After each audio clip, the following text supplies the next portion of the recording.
Hello everybody, good evening. Thank you so much for waiting. Sorry stream was late tonight. I got held for an extra 30 minutes at work and I already cut it close to stream and then I had to drive across the city. So, you know, fun times, fun times. But hello, let me see. Hello Kobes, hello Asterix, hello Kukushi, hello Mercia, hello Nabu, even though I know Nabu had to go. Goodbye Nabu. Hello Essie, hello Riri. Thank you guys for the fake raid. I appreciated it. How was Milgram? I was so sad that since I was working and then rushing to eat and then get stream ready, I couldn't watch, but I did hear that it was happening. What did you guys think? Specifically, what was everybody's take on Yuno? She was the second trial. If you watched her video, I don't know if you did. I don't know if you watched literally all of them. The internet voted Haruka innocent. Yep, they sure did. You must change history. Well, you know, you can vote every day. So, you know, there's only a little bit left in Haruka's little current trial, so... Okay, yes, what did you think of Abortion Girl? What are our thoughts on Abortion Girl? Nice, good, you watched all of them! Nice, I'm so glad. All the songs are so good, and they're all written by one of my own, my personal favorite longtime Vocaloid producers. Good, good, Abortion Girl is innocent. Yuno's my favorite. I love her so much. I don't care,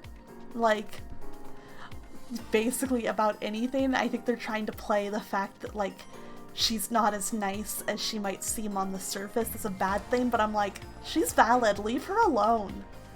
Leave her alone. Yeah, you know she's innocent. I'm really excited for her song on the 21st. I'm really excited. So good. That's the important one to me. I think Yuno deserves the world. But did anybody have any favorite songs or characters? I would love to hear. Oh, I just really like Milgram. I love Milgram. The Tokyo Ghoul Kid is weird. Who is that? Is that fucking... Is that Mikoto?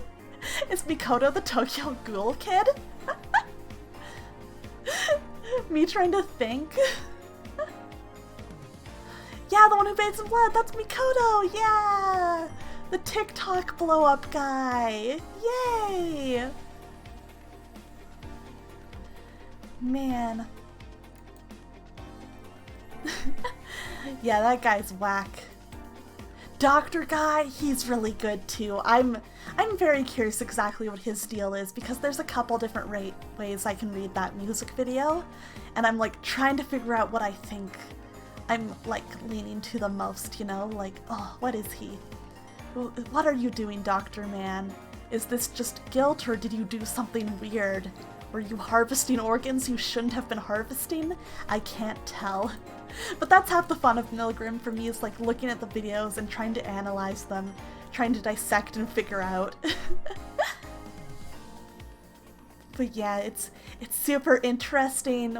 We'll have to I don't know, we'll have to talk in the server or something when the next song comes out, because that's gonna be on the 21st, I think? Yeah, oh my god, less than a week to Yuno's next song! I can't wait, oh my god. Did Essie show you guys the preview of Yuno's next song? It's very short, but it makes me very, very excited. Essie, did you show them the preview for Yuno? Let me see. God, why is Mr. Rios ASMR first thing on my fucking YouTube recommendation? I hate that. Good, good. Did you show her specific one? You know, at this point, I don't even care. I don't care. We're pulling it up. We're pulling it up. Browser. Oops. ないよそんなの私が欲しいとここまでおいでさあ始めましょうほら私パンパンよいいの吸っちゃっていいの守り守りなんてる I love her. I love those songs. I'm so excited. I cannot wait. Oh god. Ads. Nice. Well, I'm excited for Yuno. We cannot wait for Yuno. We stan Yuno. But yeah, that's so exciting. We'll definitely have to have Milgram chats as it goes on because I'll be curious on everyone's takes. It's very fun. Okay, I need to switch scene because if I don't, I'll just be talking about Milgram forever, and we need to actually get this game started, you know? We need to actually get started because I was already running late. So we need to start the game too. But if anybody has any other Milgram thoughts or things that stood out to you, please feel free to say them in chat. The Hound of the Baskervilles. I've heard of this one. It's coming! Sholmes's cry pierced through the thick wall of fog around us. Wisps of vapor flowed over the pistol as I cocked it, and I waited breathlessly in the stillness. The silence lasted for what seemed an eternity, until, at last, it appeared. Ooh. From the shadows of the cloud, an enormous beast sprang out upon us. I don't know why, but before it scrolled up to the head, I thought this beast was a but horse. Not such a hound as any mortal has ever seen.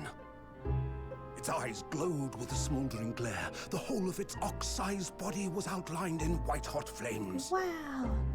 Its rumbling pant and hideous howl, so terrified was I that I began to tremble with fear.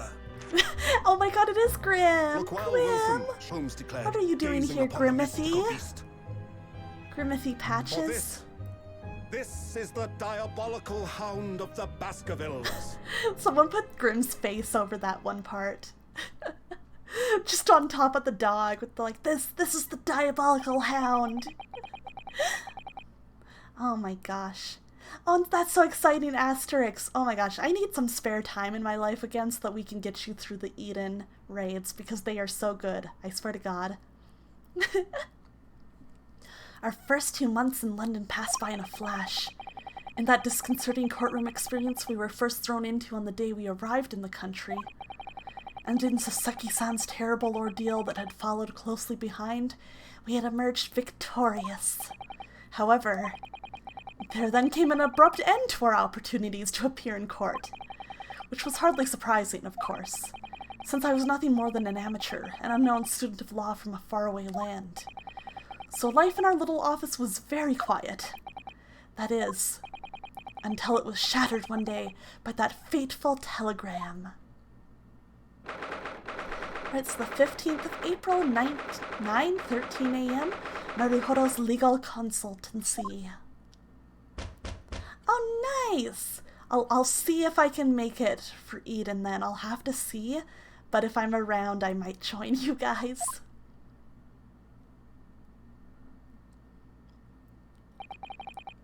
Who's there? That morning, I was woken by the unreserved knocking on the door by the telegram boy. Nice, yeah, definitely put a post there. Feel free to let me know, and I will do my best to make it work, but even if I can't, I hope you guys have good luck and have fun. But after he'd gone, Susato-san's behavior became very obviously strange. What happened? Susato-san? Yes! Is it time to leave for court already? Let me see. What case is it today? I don't think I'm scheduled to defend anyone at the moment, am I? Oh, no, of course not. How silly of me. But I think Iris said she would make us breakfast this morning. Yeah, definitely gotta finish all of Alpha Escape. Hopefully you can get through that quick. So shall we go down to Mr. Sholmes' suite? Yes. Iris makes the most delicious breakfast food. She does, doesn't she? And once our bellies are full, we can leave for court in fighting fit form. Ah. Let me see. What case is it today? Here we go again.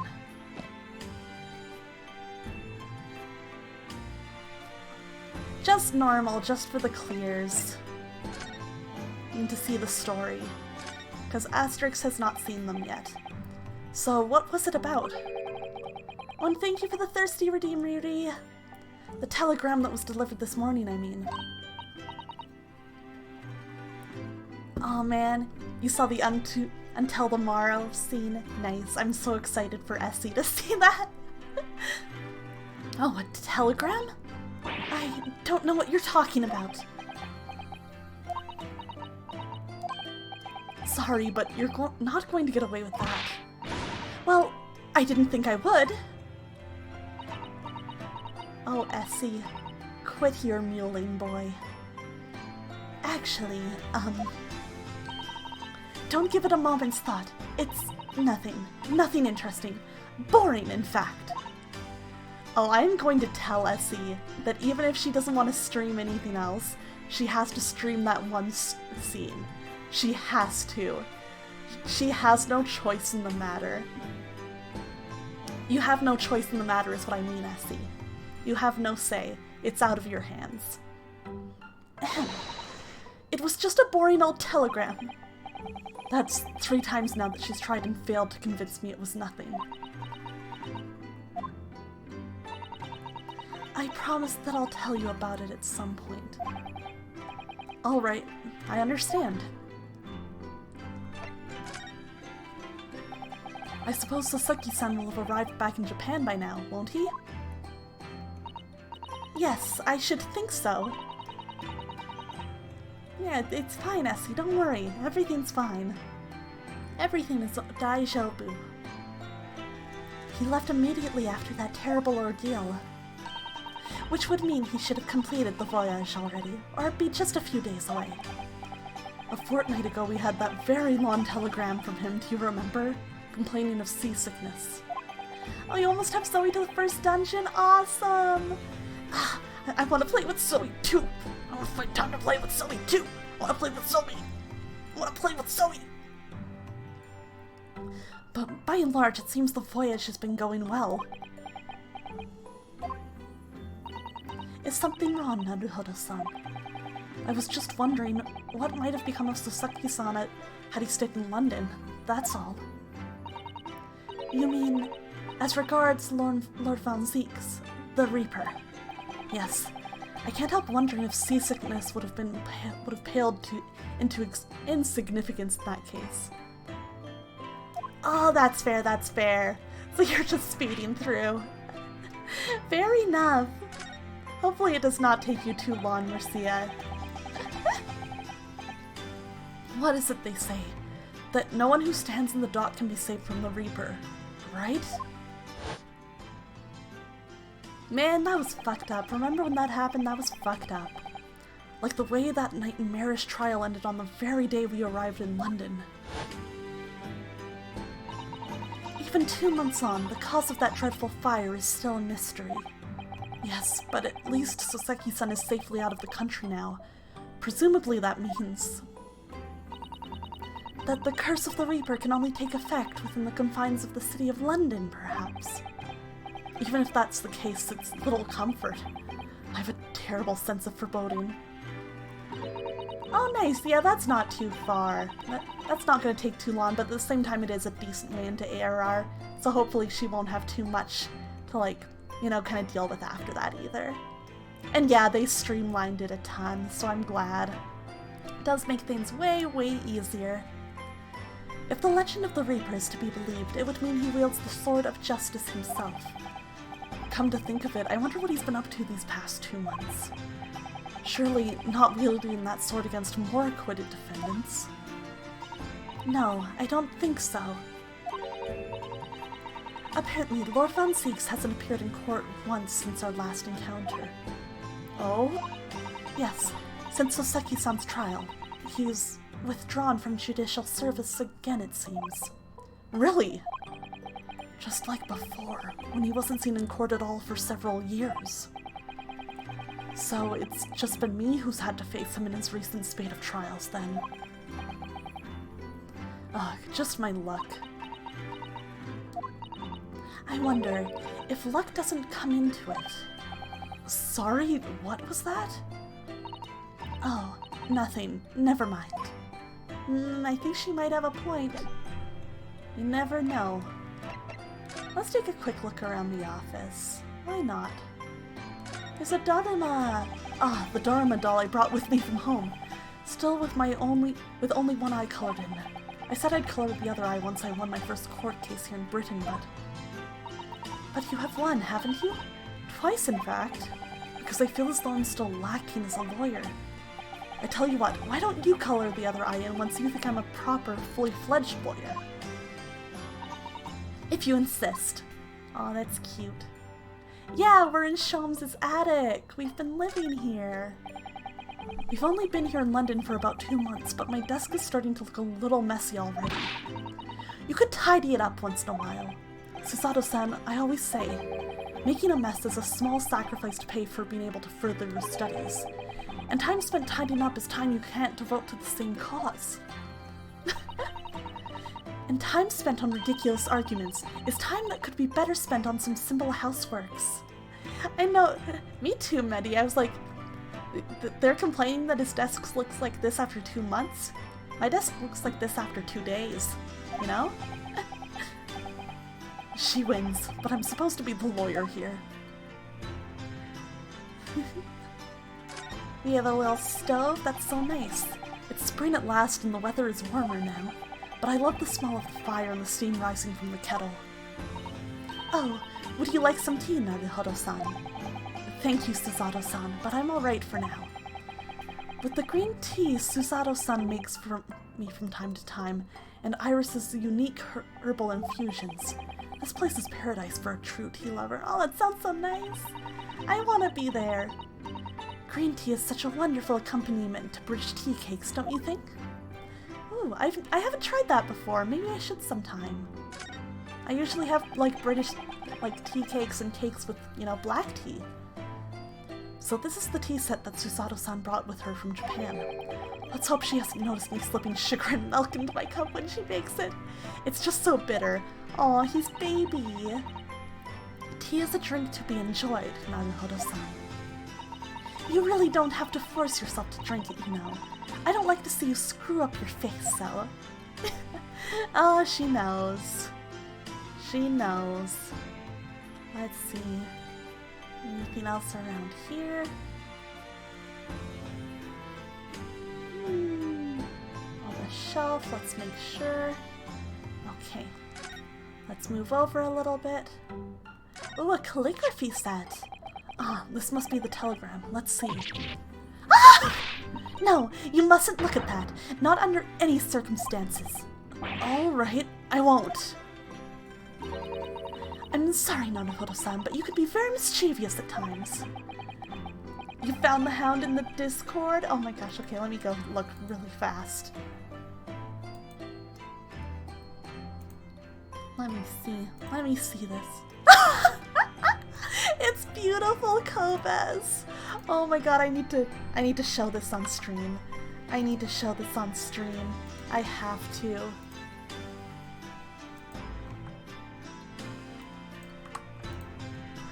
There he is! It's the hound! The hound Grimothy! It's him! Thank you so much, Kobes, I love it! That's great, I love it. Then put the telegram away if you don't want people looking at it. Do we have a fish? We were rather lucky to find that old aquarium left behind here. The prawns we put in there are doing rather well. And the anemones, too. It's a wonderful invention, isn't it? The sea, behind glass, inside your room. The Hound of Prismariaville! Another example of Great Britain's greatness. Having to clean it out and change the water isn't so great, though, is it? Yeah, that's a pain. But we fish need nice water. You know, I've never seen inside your room there, Susato-san. I've never even peeped inside. I should think so, too. A young maiden's private chamber is a place of bittersweet secrets, you know. Whatever you say, young maiden. Let's see. I think that might about cover it for this room. Very cute. I like their office a lot. It's very homey. Okay. Let's move down to Sholmes' suite. Let's go have breakfast with our man. Alright. Shums. It's sweet. Morning, Runo. Morning, Susie. Good morning, Iris. Is that fucking awful violin being played by him? I swear to fucking God. Iris? What is it, Runo? What is that terrible noise? It sounds like a cat being strangled. Ah, yes, you noticed that, did you? I fucking knew it. I hate him. I hate him so fucking much. I cannot fucking stand this man. He drives me fucking insane. Every day of my fucking life. Hurley isn't in the best form this morning, it seems.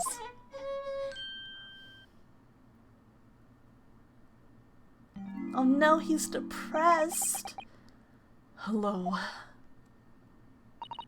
Hello, Mr. Sholmes. Good morning. A good morning to die, perhaps. Has something happened, Mr. Sholmes? You look miserable, and the way you were playing the violin before. No, I didn't do it to him. It wouldn't have taken 2 months for that to get to him if this was the problem. I would have been doing this every day. My analytical mind is dead. Music is dead. The world is dead. Damn this blanched existence! That's all it is, my dear fellow. Nothing of consequence. We gotta get his groove back. I'm afraid I don't understand. Well, Iris, isn't it time we ate? Oh my god, he's bent over! Now's your chance! Alright, Essie, get in there! Just some dry toast and insipid coffee for me, if it's not too much trouble. Who? Ah! Oh my god, it's a baby! Oh my god! Look at his big eyes! Oh my god! Oh my god, best character! Oh my god! Oh look, it's Wakahai. Good morning. Good morning, boy! Meow.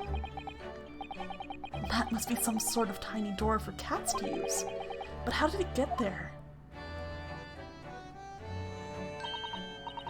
Yeah, the star of the game. Hello, Craig. How are you doing? Well then, everyone, time for breakfast. Oh, wonderful. Let me help you, Iris. Ugh. It would indeed be a fine day to die. Oh, I knew something looked different. Something's missing from Mr. Sholmes' desk. What happened?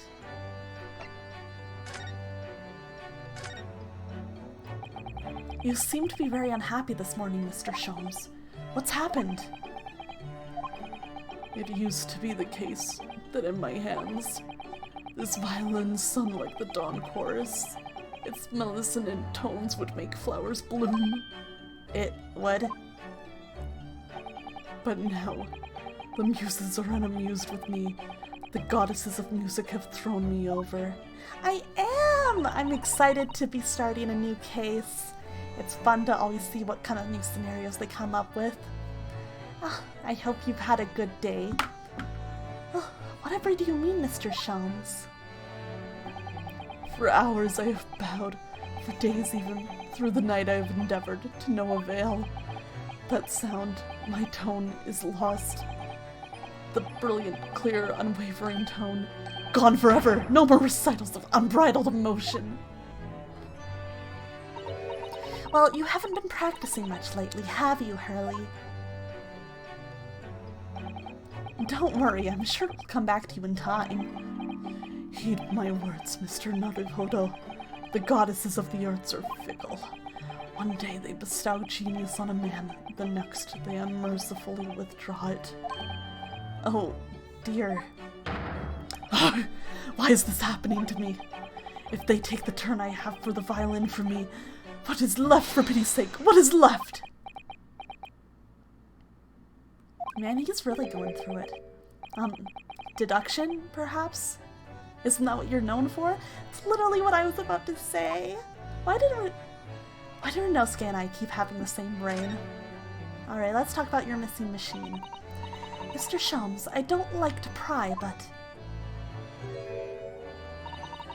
your desk looks rather empty today. Oh, well done, Miss Susato. Your observational skills do you credit. Oh no, Mr. Sholmes, they pale into insignificance when compared to yours. You'd struggle not to notice, wouldn't you? You mean Hurley's great analytoscope? That's at Windybanks now. Sorry, it's at Windy Bank? No, Windybanks, the pawnbrokery. Oh no, did you have to pawn off your stuff? Pawn? What? You mean you've pawned that enormous machine of yours? It has some considerable value, you see. Quite undeservingly. But isn't it a very important machine for your work? I do wish you had consulted us if your situation had become so desperate. I should have gladly passed what little income I have to you. Dear madam, things are far from desperate. But the pawnbroker has your wonderful machine. How can it be anything but desperate? Making use of a pawnbrokery is quite ordinary here in London, I assure you. It is? It doesn't sound ordinary at all. It would seem that neither of you fully understand how pawnbroking works. Oh, what's to understand exactly? Alright, tell us about how pawnbroking works. I've actually never done it before, so I don't know. What did you mean when you said we didn't fully understand how pawnbroking works? To the people of London, pawnbrokeries are akin to banks. Banks? On Mondays, merchants relinquish their finest jackets and trappings to their pawnbroker of choice. With the money they receive in return, they are able to trade happily through the week. And then on Saturdays, they go recover their things using the money they've earned. I had no idea. This has been a fascinating lesson for us. Everyone does it, you see, especially people in inner London. Oh, I see. Interesting. And should they have money to spare, they would purchase another fine jacket. Not to wear, obviously, but to pawn, should the need arise. Oh, how ingenious! So whenever we have something that's getting in the way, we leave it at Windybanks, you see? A pawnbrokery can be thought of as an extremely secure vault. Who would have thought that even pawnbrokers are different here in Great Britain? Of course, you have to watch Hurley with it. Sometimes he pawns things he really shouldn't. Don't you, Hurley? Oh, is that what happened here? What does it matter? The world is dead to me now. Oh boy.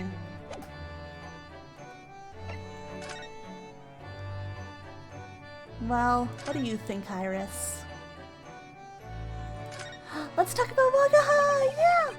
Mr. Natsume's cat seems to have settled into his new home then.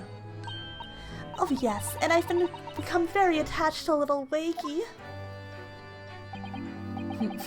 It appears previous owners completely forgotten to him. Cats are unfeeling creatures. Their muse is empty as the hearts of the muses. If Mr. Natsume had no intention of taking Waki back to Japan, I wonder why he kept him in the first place. I expect he would have taken him if he could. Yeah, get those cats in chat. Cat time, cat stream. But pets are strictly forbidden aboard steamships in our experience. And for good reason. Terrible things can happen if the rules of passage are not obeyed. Well, I do mind, because Waggy is adorable. Yes, he really is. Oh yes, what about the door? I don't remember seeing that tiny thing in the main door before. Where did that come from? Oh, you noticed? You are observant, Runo. Look, I used this. It's my latest invention. What is that? I call it the cat flapomat. A very good invention. Gosh, a machine for making doors just for cats.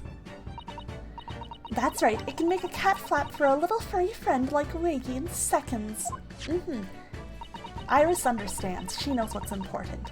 And it can do it in any door at all, no matter what it's made of. It's very powerful, you see. Wouldn't it have been quicker to just make the cat flap rather than making a machine to make the cat flap? Yes, well, maybe. But now I can make cat flaps anywhere I like. I really hope that becomes a key thing in the case later. Oh, I think it's wonderful. It sure is, but I love the concept of it. Imagine just walking up to somebody else's door, like a stranger's front door, and making a cat flap. I think I deserve that power. You must make one for us in the door of our office upstairs, Iris. She really knows how to come up with unconventional inventions, this girl.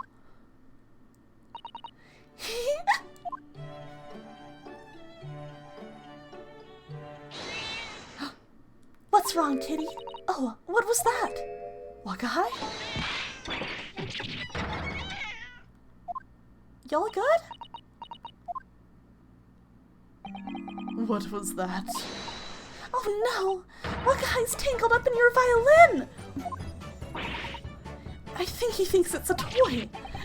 No! What's he doing to it? Oh dear! Mr. Sham's precious violin! Oh. Why should I care? What? I shouldn't be surprised. If the cat is a more accomplished musician than I now. Mr. Shams really is in poor spirits, isn't he? Well, anyway, I'll put it back where it lives, shall I, Hurley? Out of the cat's reach, if possible. Maybe we should assess the damage. Oh boy. Oh boy, let's check out how the violin's doing. So this is the violin, is it? It's a Stradivarius, one of the finest violins in the world, made by the renowned Italian luthier Antonio Stradivari. Oh, I see. It doesn't really look like anything special to me. Yeah, it looks like it's not doing so hot. It looks like, yeah, oof. I happened upon it in dust, languishing in a pawn shop down a nondescript back alley. The broker had no idea of its value, so I was able to purchase it for a mere 55 shillings. How honorable of you! And until today it has been my faithful companion in every great Paganini-inspired performance I have made.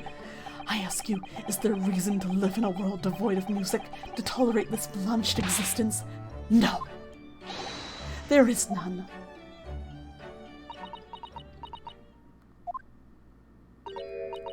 Mr. Sholmes. What, dear madam, what? My thoughts are preoccupied with fancies of release from this dull routine. Well, it's about the violin. It looks very different to normal, don't you think? What do you mean, Miss Susato? Oh, Susie's right! Yes, the tone of the wood is completely different. And that's not all. I'm sure there was no crack here before. Wait, it's not even the right size, is it? What's this? Someone's replaced his violin.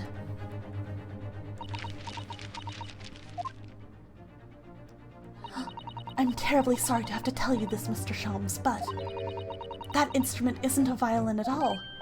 Then what? I believe it's an entirely different instrument called a viola. What? Oh, Mr. Sholmes, are you all right? You're right. You are quite right. This isn't my faithful Stradivarius. So what, pray, is this piece of stringed flotsman? And voila, there you have it. Yeah, it does look a little big. That's funny. It was something I was ready to just pass off. It's like, oh, it's just so it's easy to see. But no, I guess it was on purpose. Not your faithful performing partner, then. Ah, I see what must have happened. You do, Iris? This is just a simple mix-up. It sounds like Iris might be able to tell us exactly what's happened if we ask her. Okay, Iris. What happened? Tell us.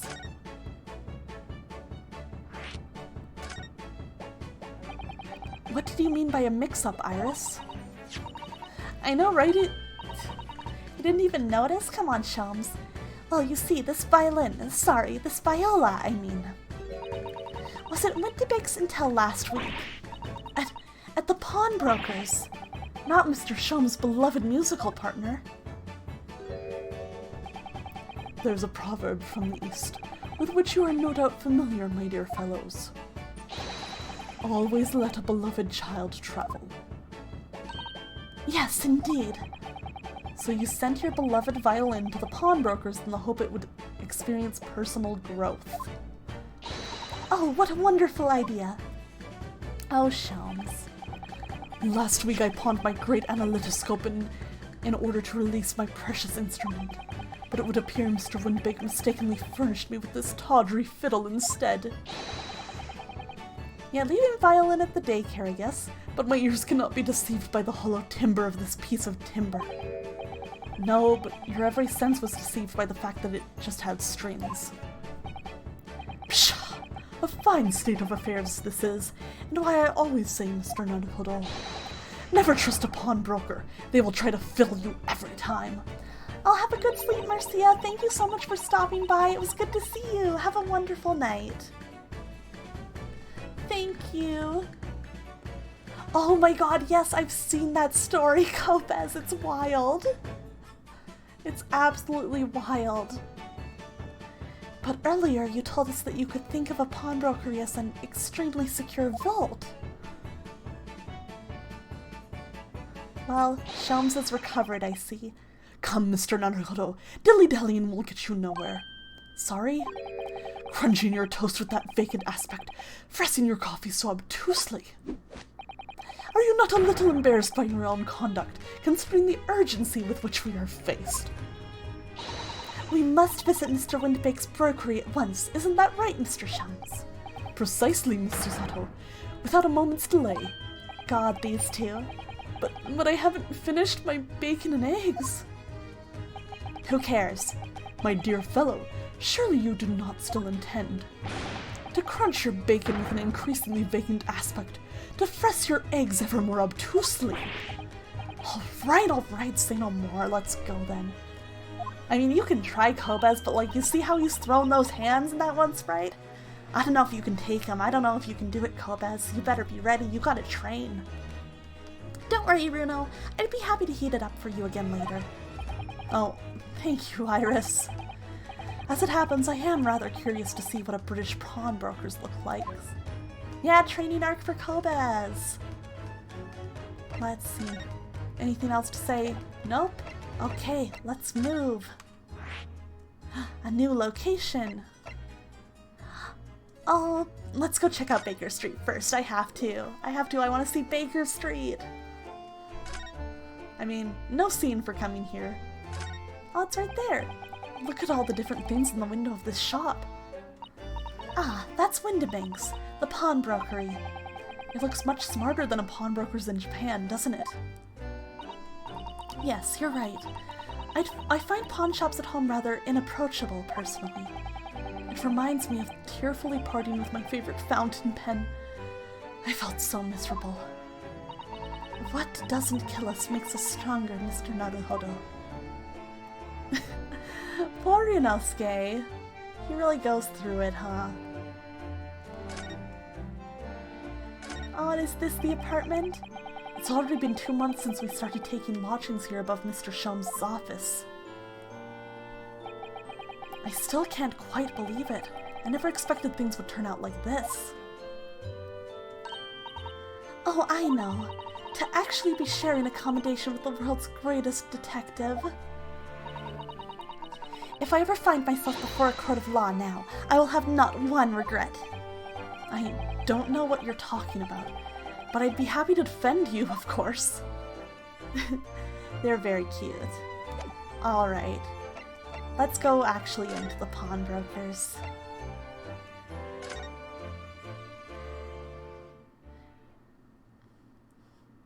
Wonder how this is gonna go. The 15th of April, Windabake's Pawnbrokery. So this is a British pawnbrokery. Oh my, there are all sorts of tools and contraptions in here that I've never laid eyes on before. Ah, Susato-san, and that spark of wonder in your eyes. You can't wait to scour the shelves, can you? I get the impression you enjoy places like this. Oh yes, I don't know why, but seeing such a lot of things I don't understand is a real thrill for me. Ah. My dear fellows, let us not forget why we are here. Oh, Mr. Shelms. We are calling on matters of business, not pleasure. See, you think you can go up against this guy, Kobes? You think you can handle his punches? You think you can take those hands? Think again. And clearly, Mr. Shelms means business too, judging by the spark of fury in his eyes. Yeah, it will be hard. It'll be an intense battle. Oh, Mr. Shelms, sir, welcome back. Did you hear that brazen welcome?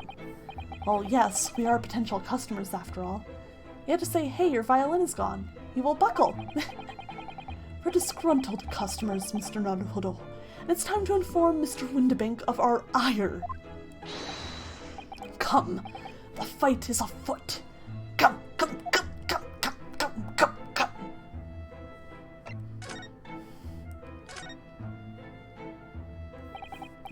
Naturally, you will recall this, which I retrieved from you some days ago. Yes. The second-rate fiddle is not my faithful instrument, Mr. Windabank. We'll say the fight is afoot and kick him. Oh my god.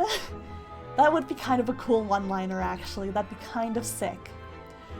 The color of the wood is different. It has holes in it. It's not even the same size. A wonderful summary of our observations, Mr. Shelms. I'm so very sorry, sir. How utterly unforgivable of me. An inexcusable mistake for a pawnbroker. There's only one way to make amends. Oh? Where you... Ah! I shall have to take my own life.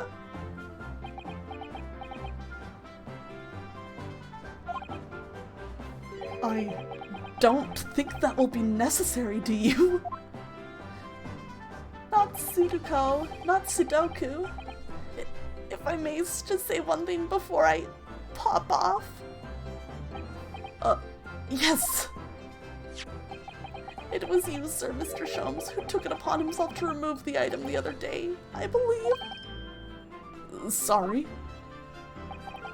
As I recall, I entered the storeroom to fetch your violin when I heard... Ah, here it is! You did! And when I turned to controvert you, you had taken the viola and left, sir. However, there can be no doubt that the blame lies firmly at my own door for allowing you to leave. So I shall not grumble or grouse any longer. May this guilt die with me. No. Stop, my dear fellow. The fault is mine. Oh my goodness. I wasn't ready for that. I wasn't expecting that to be this dude's gimmick. Phew. It would appear that the fight is over. I do humbly apologize, Mr. Windabank. Evidently, my questionable disposition precipitated this tragedy. Yeah, I'm glad we talked him down. Oh my god. Well, he wouldn't be Mr. Herlock Shelms without that questionable disposition now, would you? Oh, I do believe you may be right, sir. It's either a laugh or cry, I suppose. You are, it must be said, one of my more challenging customers. So yeah, that's what I thought too. I thought that Windabank, when he was picking up the gun, I could see him grabbing it. I was like, he's about to fucking shoot us. He's about to hold us at fucking gunpoint. Which would have been wild enough, but I still wasn't prepared for that, you know? Thank you for the thirsty redeem, Riri. I will take a sip. I need to remind you of the peculiar collection of items you've brought through my door in the past. Oh? Peculiar items. In the extreme, ma'am. For example, the unpublished manuscript of an eponymous work, the novels of Sherlock Holmes or some such. Oh my, a new full-fledged novel! And unpublished, a story I've yet to read, you mean? Ah, forgive me. Wait, before you die, you must tell me more. Oh boy. Okay, I guess tell Susato. I must know more. Tell me everything. Wow, Susato-san is really fired up now. Is there really an unpublished story under this very roof? Well, one day the gentleman here brought in an old metal chest, you see. I should like to entrust this to your care for a while, Mr. Windabank. For a chest like that, 1 shilling, sir, not a farthing more. It houses something of very great value indeed. The latest manuscript, recounting the adventures of one Mr. Sherlock Holmes. I beg your pardon? A manuscript? You wish to deposit a manuscript? Indeed I do, for I'm confident it will be quite safe here. And that was that. As such, Mr. Holmes' latest tale of otherworldly mystery lies dormant in my storeroom. Mr. Holmes, is that really true? Do I sense that someone doesn't want to talk about this? I continue to pay your fee, do I not? Then kindly continue to store my belongings securely.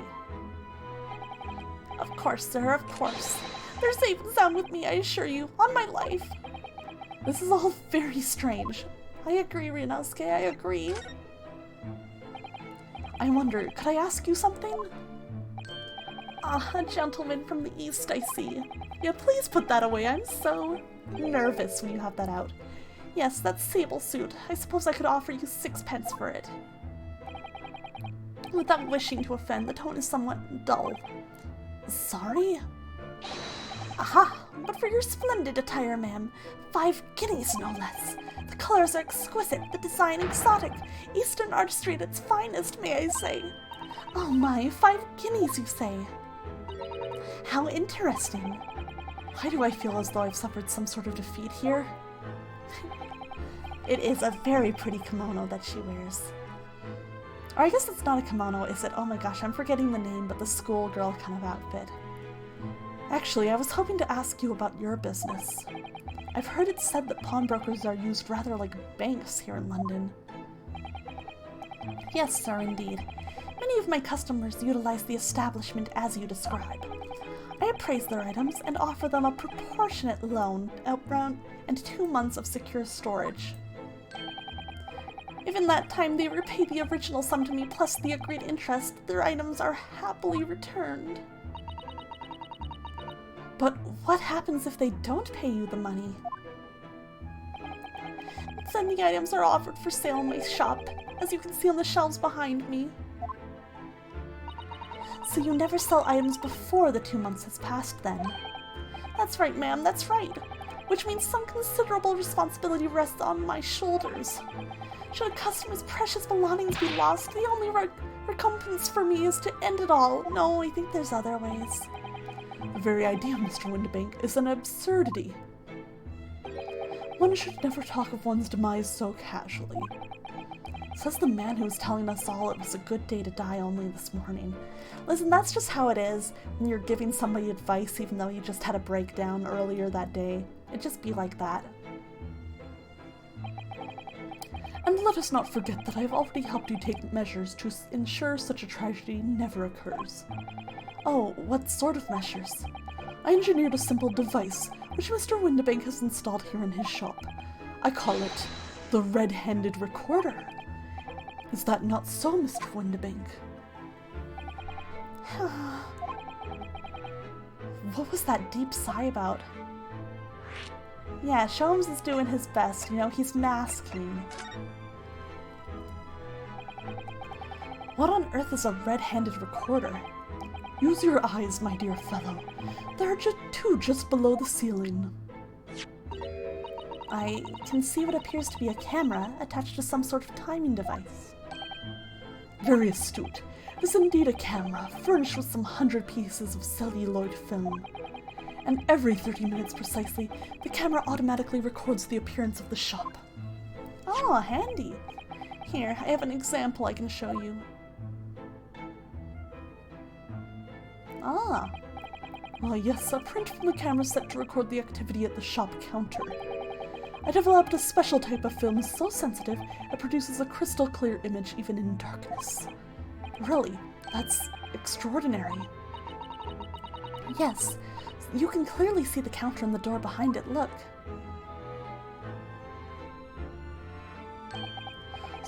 So you see, were someone to enter the premises with ill intent, his identity would be summarily exposed.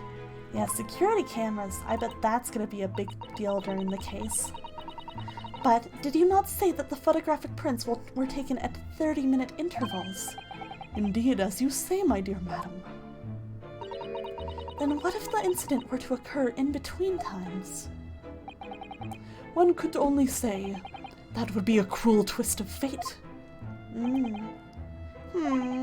I must confess, your devices have been giving me some cause for distress of late. I beg your pardon, Mr. Windibank. Surely they are anything but distressing. Reassuring is the word. It's the cost of the film, sir. You most graciously placed not one but 2 cameras in my shop after all, which means I must pay for nigh on 100 utterly useless prints every single day. I'm afraid the cost of the film will break me before I'm very much older. Oh, that's a good point. Would not be nearly as cheap back then, I'm sure. Nevertheless, a small price to pay to ensure the safety of my preferred pawnbrokery, no? My dear fellows, we verge on an age where safety and security come at a price. Oh, heaven help us! Oh boy, Sholmes, running this poor man dry. Now then, Mr. Sholmes, allow me to return your precious violin. Ah, the very thing. Thank you, Mr. Windibank. Perhaps this might mark the end of the peculiar items you try to pop, Because if anything were to happen to one of them, this would be the only answer. I really think you ought to stop waving that gun around. Someone could get hurt. Fear not. Sorry? I've only loaded a single bullet, so no one but myself could possibly be harmed. Sir, please. That's not really what I meant. Good day to you, then, Mr. Windibank.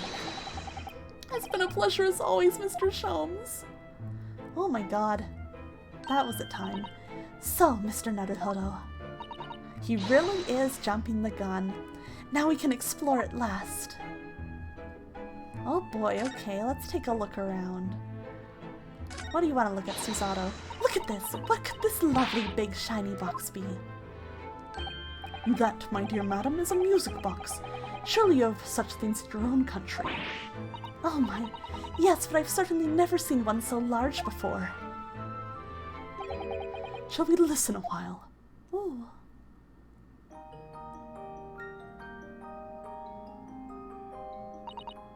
Ah, what a sublime sound. It's pretty. It's like the music of angels. I've never heard anything like it before in my life. This particular specimen is of the larger variety, commonly found in public houses and restaurants. There's a metal disc inside on which the notes to be played are recorded. Simply by replacing the disc with another, any music you care to imagine can be played. My goodness, what a simply delightful machine! Indeed, though their popularity has waned recently with the development of the gramophone, of course. Science and technology advance at such an overwhelming pace. That was neat. What an assortment of things there are on these shelves here. Wait till Betamax Shelms. Oh man, he won't be able to handle it. Crockery, footwear, clocks, and watches. Almost anything you care to imagine. Those are fortified items offered for sale by the pawnbroker. What does that really mean, though? When you pawn or colloquially pop an item, the broker loans your money against its worth. He stores the item for an agreed period of time, after which the loan must be repaid, if not. He is free to display it in his shop for sale, at a price of his choosing. Oh yes, now that you've explained it, I'm noticing little price tags on everything. Oh my god, laser discs. Discs. I said laser discs. Anyways. Of course, by simply paying the agreed interest on the loan, one can extend the period of safekeeping. Laser discs. Laser discs. They're laser discs. So you may pawn that black carp of yours without fear, my dear fellow. My treasured university uniform? Never! It embodies my student spirit. Oh, Ryunosuke. What about this sick horse? Oh, we can't examine it. Listen, sometimes you just say things and words just come out. You know, that's how it be. Look at that enormous ledger open on the counter there. Mr. Windbanks is, if nothing else, very particular about recording the items he accepts. He'd have to be, otherwise he'd get himself into all sorts of trouble. Oh man, Asterix, thanks for the clip. Which might explain the thing that catches my eye far more than the ledger. This revolver here. Man. Do not entertain even a single thought of pilfering an article herein, my dear fellow. I assure you, Mr. Windibank would not hesitate to draw that weapon with a speed belying his portly size. Oh, you don't mean he'd blow his brains out? Indeed, and recompense for his blunder. Oh my god. Oh my. But in any case, of course we would never do such a thing. How could you even suggest it? I think maybe he should shoot the thief if he's gonna shoot anyone, you know? This is just my 2 cents, you know? It's just my take on the subject. Not everybody has to agree, but that's what I was thinking. Now, what do you suppose this rather enormous machine does? It seems to have 2 little windows for looking through. Allow me to enlighten you, my dear fellows. What you are looking at is a stereoscope. A stereoscope? Fascinating. It is aptly named, I assure you. Look through the eyepieces and see for yourself. Oh, I should be delighted to. Excuse me a moment while I have just a look. Just before you do, there is something I should point out. He's the next Milgram pawnbroker, innocent or guilty. Alright, let's go then.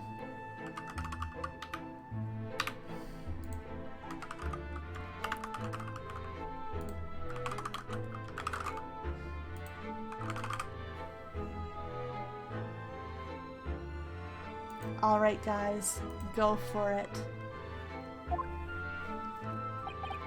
My dear fellows, in order to see the image properly, stereoscopically, as it were, you will need to be cross-eyed. However, if that is beyond you, it is of little consequence today. Alright then, I'm going to try it.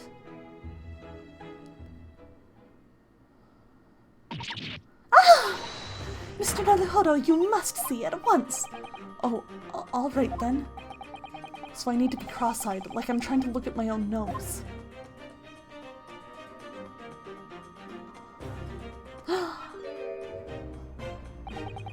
What the? I don't believe it. It's just a photographic print, but it seems like you could reach out and touch it.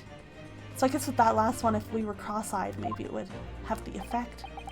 Yes, the sense of depth is startling, is it not? Stereoscopes are one of London's many fads. They are often found in little stalls in the park. People queue for hours to see them.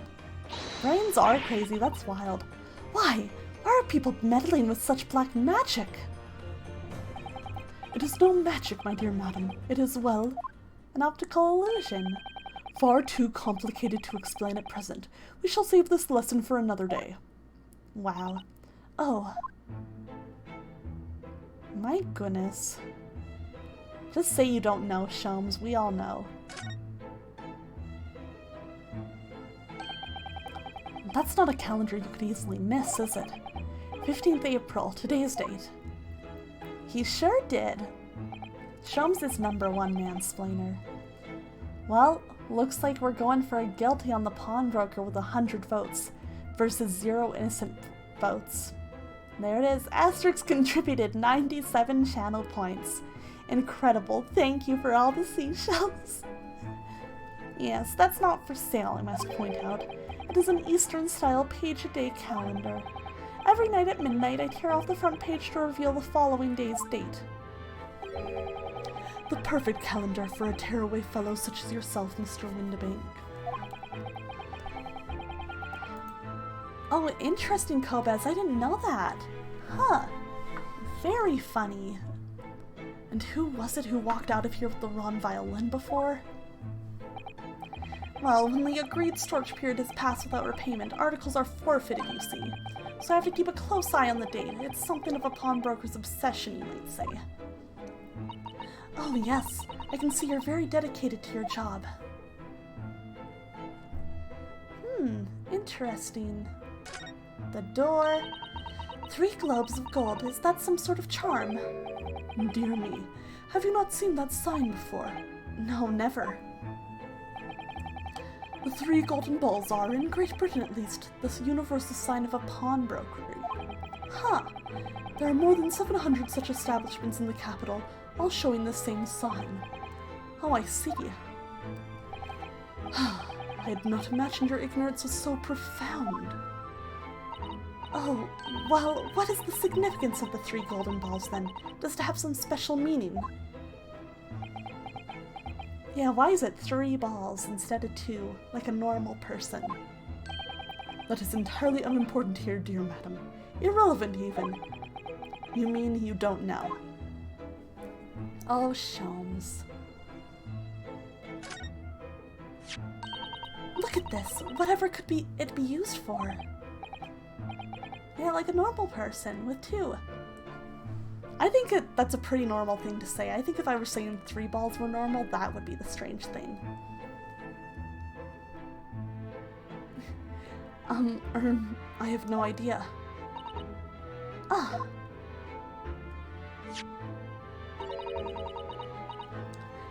There's a small catch here. Look.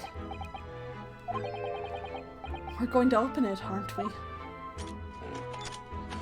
Ooh, what's inside? Oh my, that's amazing! It has some sort of spring-loaded mechanism, which we'll never manage to put back into the way it was before. Well, that's fine. It really is just like when you mess with something too much in a shop and you can't fix it and you and your friend just have to like awkwardly walk away. What are you two doing? What? Us? Nothing? No, nothing at all. Whatever this device is, it seems to have a pair of little windows to look through. I feel as though I've seen something rather similar to this elsewhere. What? Only 2pence for it? That ain't fair, you know. The article's barely worth a penny, miss. I cannot offer more. What's happening? Is there an argument? Sounds like there's an argument brewing over by the counter. Come on, that can't be right. Have you even had a proper butcher's at it? I've seen all I need to see, young girl. It's her! Wait, don't we know? I'm sure I recognize her. Oh, yes! It's the young lady from Mr. McGildett's trial 2 months ago! Oh my gosh. Her name is Gina Lestrade, my lord. She is a chancer, earns her crust among large crowds relieving people of their purses. What's commonly called a pickpocket. Lestrade, she's back! Oh my gosh, I wasn't expecting to see her like this soon again. I guess that makes sense, but I don't like nearly forgotten. Gordon Bennett, you lot! Hello, Miss Lestrade. I hope you've been well. What? you remember me then, do ya? Yeah, they let her bring a gun into the courtroom. Well, I remember being completely surrounded by smoke, that's for sure. So, what are you doing in here? Down and out, like the rest of us? Nothing to eat? Come to pop that black weasel, sorry, coat, Avia? Yeah, she just starts loading her gun. She assumes this is gonna be a fight. I kinda love her. What is it about this black uniform that makes everyone comment on it? Good day, unless I'm much mistaken. You would be the young pickpocket who stole our experimental smoke grenade launcher. Ah, Mr. Shelms! So, you have something of value to pawn, do you? Allow me to see the article and I shall negotiate with Mr. Windibank on your behalf. Pull the other one. I don't need no help from some stack of diggy. Get out of my business. Go on or I'll make trouble for you. As you wish, Miss Lestrade. I will happily remove myself from your presence. Give you a man who listens like that. Wow. He's really done it. He's gone. He fucking left. Yeah, I think she did. I think she did call him that. Good for her. I'm sorry, but as I said, there really is no room for negotiation here. What is that thing he has in his hand? Some kind of metal disc? And you, go on, leave me alone. Oh, Miss Lestrade, just pretend we aren't here. We shan't be offended in the slightest. Oh, the girls are fighting. The girls are fighting. Essie, what the fuck are you asking me this for? What? I'm not helping you buy your furry butt plug, okay? You need to make that decision yourself. It's a very personal thing and I cannot help you with it, okay? Susato-san can really stand her ground when she wants to. Whatever. I know you can buy yourself a Christmas gift, but still. Still, I won't help you with it. It's too personal. Somehow, I didn't really think you were the sort of person who'd use a pawnbroker, Miss Lestrade. Yeah, well, I am, alright. I'm a Londoner, just like everyone else. Not a problem, is it? No, not at all. It's just that, well... Of course you do, Essie! I know you want one in your bed. I know you think about it all the time. I know that's why you gave your VTuber avatar that big fluffy tail. I know it's your dream butt plug. I'm sorry you can't find one like it in real life, but you have to settle sometimes, okay? It's alright. Oh, I get it. I know what you're thinking. That thing probably don't even belong to her. Probably got it on the dive, didn't she? Yeah, I can see it written all over your Chevy Chase. Thank you for the clip, Gomez. Yeah, well, that backfired. I'm sorry, Essie, but I had to. I've taken too many L's lately. I need one W. Or else I'll turn out like the pawnbroker here. Well, I might have been thinking something along those lines. It's true, she is Prismaria's #1 bottom. If anyone's gonna want a butt plug, it will be the #1 bottom. You're not going to deny it, Mr. Naruhodo.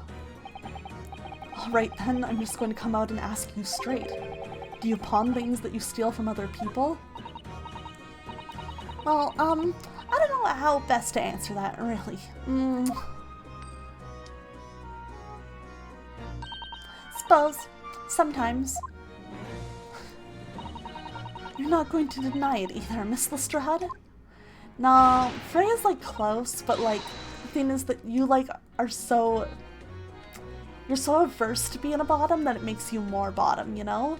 Freya's like, you know, just the idea of her being a top is so laughable, but the way you struggle and fight to not be a bottom is like extra bottom behavior. Does that make sense? Does that make sense to everybody? Not this time, alright? I swear, that thing belongs to me. The disc that Mr. Windibank is holding. Perhaps we should see what he has to say about all this.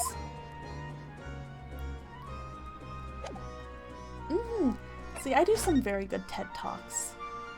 I know my shit.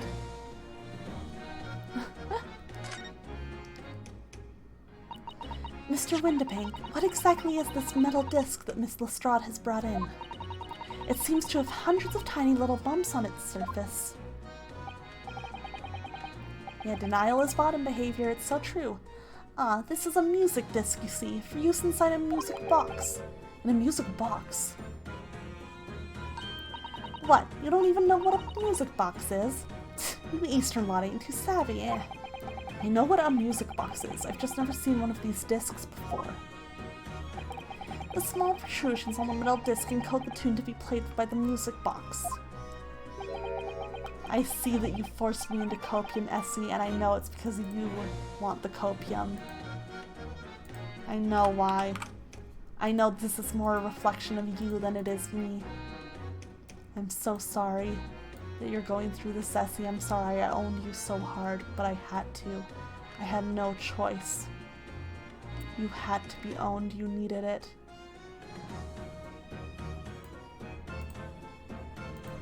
You were begging for it. On your knees.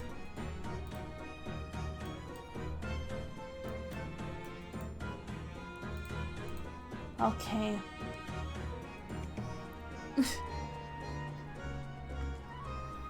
You simply insert the disc and set the machine going, and beautiful music plays. As today, did something happen on your stream, Essie? Were you being really bottom on that? So incredible. Tell us, what tune is on this disc? Well, I'm afraid I couldn't tell you that. There's so many different types of music box, you see. British made, German, Swiss. Is that true, chat? Is she telling the truth or is she lying? I have no way of knowing which particular machine this disc was made for. You see. And that's it in a nutshell. I wouldn't have any customers for an item like this, even if the young lady forfeited it. Really, I'm already offering more than I should at a penny. That's a packet of lies. He told me he did. He said it was, well... He. Who? Never you mind. It just ain't right, that's all. That disc's worth good money, I know it is. Well then, you'll have to try your luck at another pawnbroker's, won't you? Ah.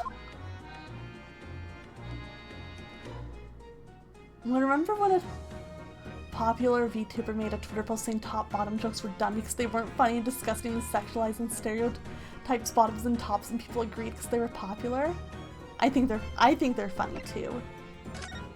I think they also make for funny joke, hee hee. She's been in before, of course, this little tatterdemalion. I see. I brought some dubious article or other with her every single time, I might add. It was a while back now. It was a good while back. Dubious? What are you trying to say? I'm an honest customer, me. So, is there something dubious about the disc she brought in today?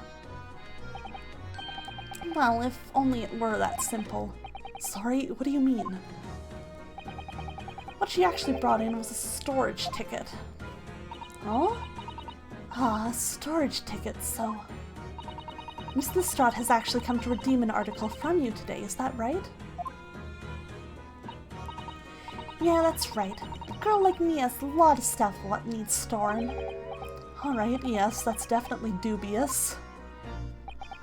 The article in question would have been forfeited at midnight tonight, but as she gave me the ticket for it and repaid both the loan and the interest, I was obliged to return the article to her.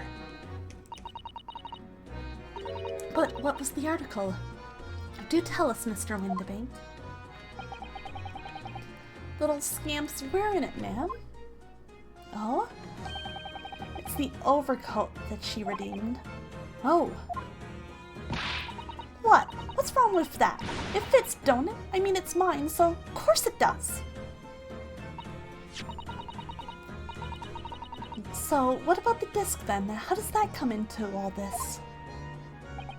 Ah, the disc is something else. A new article to pawn if the girl and I can agree a price. Alright. And yeah, like any side of Twitter, the VTuber side of Twitter has its own weird drama and infighting and everything. I'm confused. I thought you said that Miss Lestrade brought in a storage ticket today. It's really quite simple. Yes, the child brought me a storage ticket and the money they owed on it, as you say. For this heavy black coat, which you returned to her care, I decided understood it. Aw man, I just had a sip, but thank you for the thirsty redeemery. That's right, yes, and rather unsurprisingly, as soon as the little ragamuffin put the thing on, she went rifling through the pockets. Oh, you mean... What? Don't you know it's rude to stare at a lady? Ah, I see. So it came from the pocket of the overcoat, did it? If you mean this disc, then yes, exactly, ma'am. I did because it got a little too crazy before. And she immediately tried to pawn it. For quite a high price as well. This is all rather suspicious, I think. Give it up. I'm just trying to pawn something like anyone else would. Yep, I was like, we need to slow it. I can't do it this much anymore. Hello, J-Bomb! Good to see you! How are you doing tonight? Yay! It's nice to see you. Miss Lestrade, may I ask who deposited the overcoat here in the first place? It's true, just a little pocket ruffling? That's okay, that's fine, everybody has the right to that. Well, me. Oh, if Gina's our client, that'd be fun. I like her. I think she'd be fun to defend. It doesn't really appear to be your size. The old man. It's the old man's, ain't it? Is it Miss Lestrade? Yes, this is definitely all rather suspicious. Oh, Gina. Oh, out of my way, please. Whomst? Oh, this fancy-looking dude. Who's this picture postcard English gentleman? Whoa. Good day to you, ladies. Gentlemen. Yeah, he's got a nice hat. What's your problem, eh? There is no problem as long as you remove yourself. I have a matter to discuss with the proprietor. And if you intend to make a problem of it, I shall see you outside, little girl, for the hiding you deserve. Whoa! Look, ain't it obvious? I ain't done talking with him yet. If you think you're such a gent, you should know how to wait in line. Well, you are an impudent little brat, aren't you? As well as a pickpocket. I don't know, I feel like this guy might be like murder victim level. Who are you? How do you know who I am? The question is, how do you not know who I am? You haven't the courtesy to even remember the faces of your victims, it seems. What? You mean from you? Broker. Yes, sir? I believe this filthy pocket thief has just redeemed an article from you, no? Oh my god, he does! He looks like Carlos! Oh my god, it's Carlos! He's here! You're so right, I was trying to place what he was making me think of, and I was like, no, he's not Kira from JoJo. Who is he? And it's Carlos! He's Carlos! Yes, The article in question belongs to me. I demand for it to be returned at once. Oh my. Now that's a lie. What are you trying to pull? Give me back my overcoat, you wastrel. And needless to say, any music box, discs too. No, you can't have it. You just can't. It's my old man's, or it was, now it's mine. Goodness, Mr. Naruhodo. He does move like a JoJo character. This is a very awkward situation. Yes. I think perhaps we should hear both sides of the story in a little more detail. Alright. Gina, tell us. Miss Lestrade, is what the gentleman is saying. What do you think? It's all lies, ain't it? Obviously. I swear on my life, I ain't never laid eyes on that dandy before. Let's hear it now, you little ragamuffin. You stole it, didn't you? That ticket you brought in here just now. No, I swear it. I swear to God. It was barely an hour ago. I was walking along the street minding my own business, when this little gutter lane ran into me. I knew at once what had happened. I've been robbed yet again, I thought to myself. Those wretched pickpockets. Yet again? Oh yes, as you can see, I am a man of impeccable style. This isn't the first time that I've been targeted by these back slum scoundrels. Now then, relinquish my overcoat. Oh, that really is a JoJo pose, huh? Come along now, Miss Lestrade. Give the good gentleman his coat back. If you're going to cause trouble, I shall have no choice but to call the police. Yeah, gutterling is a good insult. Maybe I'll use that on Freya sometime. Hold on! Why does everyone think it's me? Just look at this dandy cove. You think I'm the dodgy one? I'm sorry, but no one's going to believe you. Excuse me. Well, what about evidence? Yeah. Where's your evidence that I've stolen something, eh? Come on, let's see it. Oh, God. Fuck. There you fucking go, Asterix. God. Finally saved up for it. I'm happy you finally made it to that redeem, Asterix. Good job. You get to enjoy my bald head now. Women want me, fish fear me. Where's your evidence that I've stolen something, eh? Come on, let's see it. Oh, I have evidence, naturally. You what? Well, evidence. You spend all your points on copium? Oh my gosh. Evidence that the article Miss Lestrade redeemed actually belongs to this gentleman. Of course, we need only consult Mr. Windibank's ledger to know the truth. We'll be able to look up the name of the person who deposited the article in the first place. Yes, brilliant! I'm very sorry, but I'm afraid that won't be possible. Either Copium or Freya shocked. Both are very good. Both are worthy uses of your points. Oh! I never ask customers' names. That's a strict policy of mine. But why not? Well now, as you can imagine, some of my customers have circumstances to consider. A great many of them prefer to maintain their anonymity. Yes, I see. But then, how can you know if an article belongs to the person asking to redeem it? Oh, it's quite simple. Good sir, might I trouble you for the watchword associated with the article in question? Of course, it's Professor. Yes, that's right. And all the evidence we need. This gentleman is the rightful owner of the article, without doubt. A watchword? Interesting. I don't know, I think he's sussy. I think he's very sussy. So about these watchwords, Mr. Windibank. As I just explained, I never ask customers' names when they deposit items with me. There are many reasons why. Certain customers would like to keep their activities secret. That wasn't exactly a subtle glance at Mr. Sholmes now, was it? God, he's just looking at the thing. Great detectives have no dark secrets. None at all. Yes, well, anyway, that's why I always ask for a watchword whenever I accept a new article.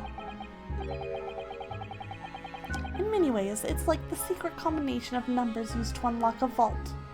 Windibank sounds like it's missing, eh? The date of deposit, a description, and a watchword uniquely identify each item. Go at the end of it. And of course, then I give the storage ticket to the customer. When someone comes to redeem something, I ask for the ticket and the watchword. And if that someone tells you the correct watchword, you return the article? That's right, sir. Yes, just as soon as the requisite fee is paid. And I have supplied you with the information you require already, but for the avoidance of doubt. The article in question is an overcoat, deposited 2 months ago on 15th February. With a watchword of Professor. All perfectly correct information, sir. But how? Really, this is beyond a joke now. There's no further room for doubt. Stella Tian, hello! How are you doing tonight? Good to see you. Welcome to the stream. Let me give you a shout out. Moonbun Raid, oh my gosh! How's Valorant? How was your stream? Thank you for coming by. And coming by while I'm bald. It's good to see you. Hello, Stella Tian. If you are new to the stream, hello. My name is Aqua Sereni. I am a mermaid VTuber who traded her brain cells for legs, and I'm here to play games. I'm not currently bald, but I still have 6 more minutes on this chat redeem. I hope you guys had a good raid. It was fun. Nice. Aria Aurora, thank you so much for the follow. I appreciate that very much. Welcome to the stream. I hope you're having a lovely time. Asterix is telling lies. Please do not listen to him. Oh man, yes, I'm working my way through this game and I'm enjoying it very much. We are on the 5th case of the game. So I'm enjoying it. We are in a situation right now where these two, this little, street urchin girl on the left and this dapper dandy lad on the right, are arguing about who owns an overcoat that they're trying to get back from a pawnbrokery. Yeah, only bald about 30% of the time. I think that's a pretty, that's a pretty good estimate. I think Riri's telling the truth there. I think Riri's correct. Oh, you're on the 2nd case? That's a very good one. I hope you're enjoying it. Luckily, I don't think they're going to talk too much about that case's outcome, and I'm very early into this case. Ugh. Alright, so I guess I need to move over, talk to this other guy. No, don't make the percentage higher. No. Excuse me, but who are you? One would expect the Inquirer to introduce himself first. Though clearly you are not British, so perhaps our ways are foreign to you. Oh, sorry. Yes, we're here from the Empire of Japan. We're studying here. Oh yes, Japan. I've heard talk of the place. Listen, I will always remind you about if women or fish want me.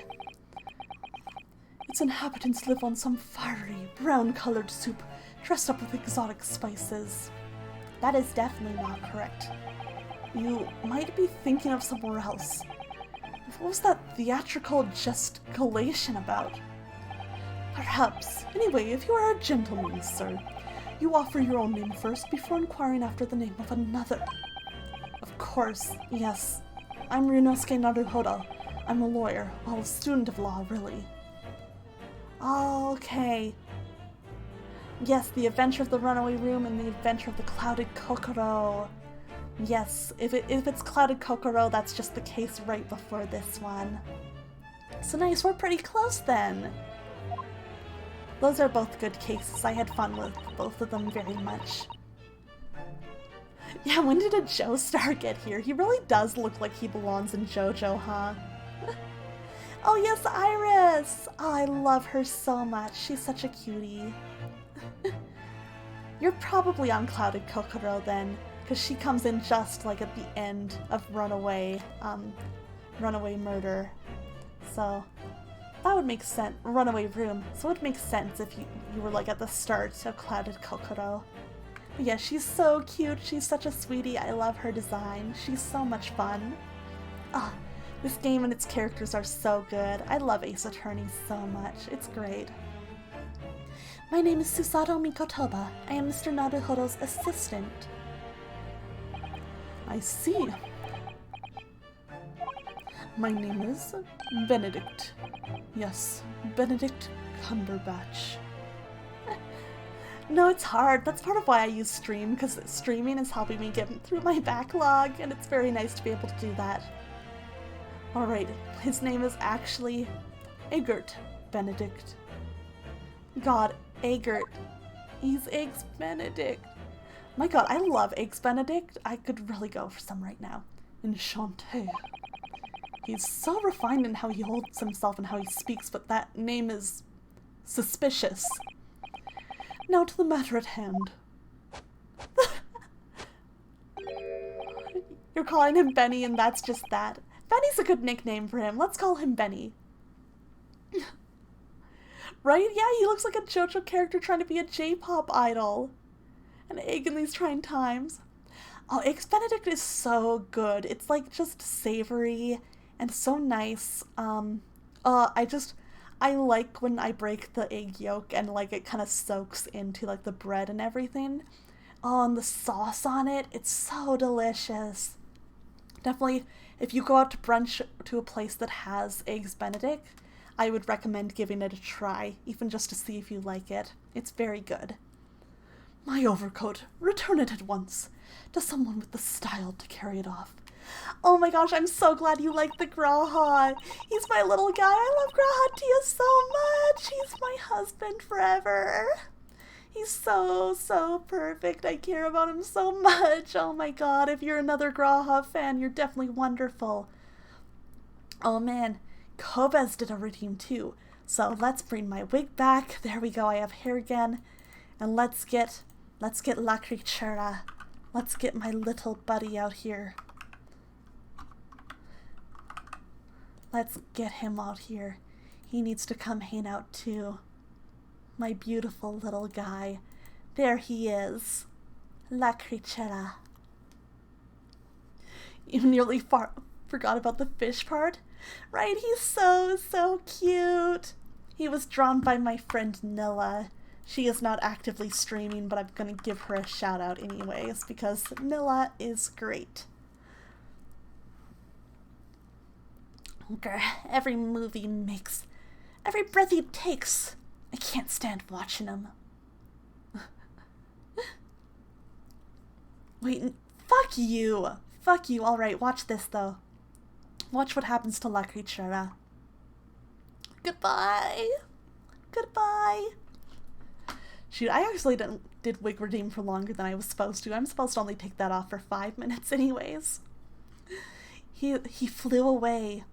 He's trying to get my wig back even though it flew off. He's holding on and he's gonna bring it back in like 5 minutes. He's a very good boy.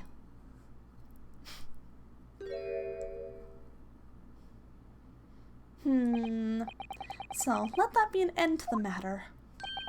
And thank you for your custom, Mr. Egert Benedict, sir.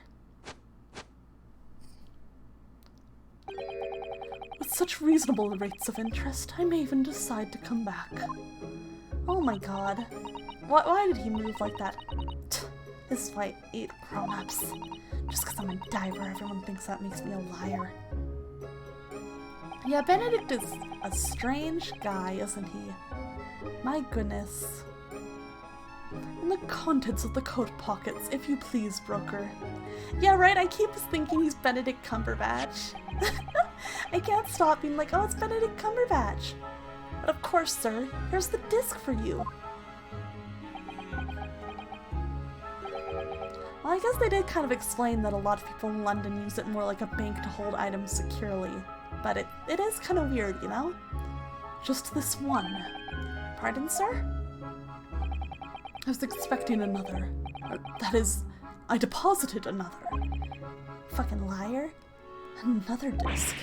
Oh dear. I regret to inform you, sir, that what was deposited with me was merely the overcoat. The disc happened to be in one of the pockets, but I was completely unaware of it until now. So, Gutterling, you're hiding more of what's rightfully mine, are you? Says who, eh? I don't know nothing about it.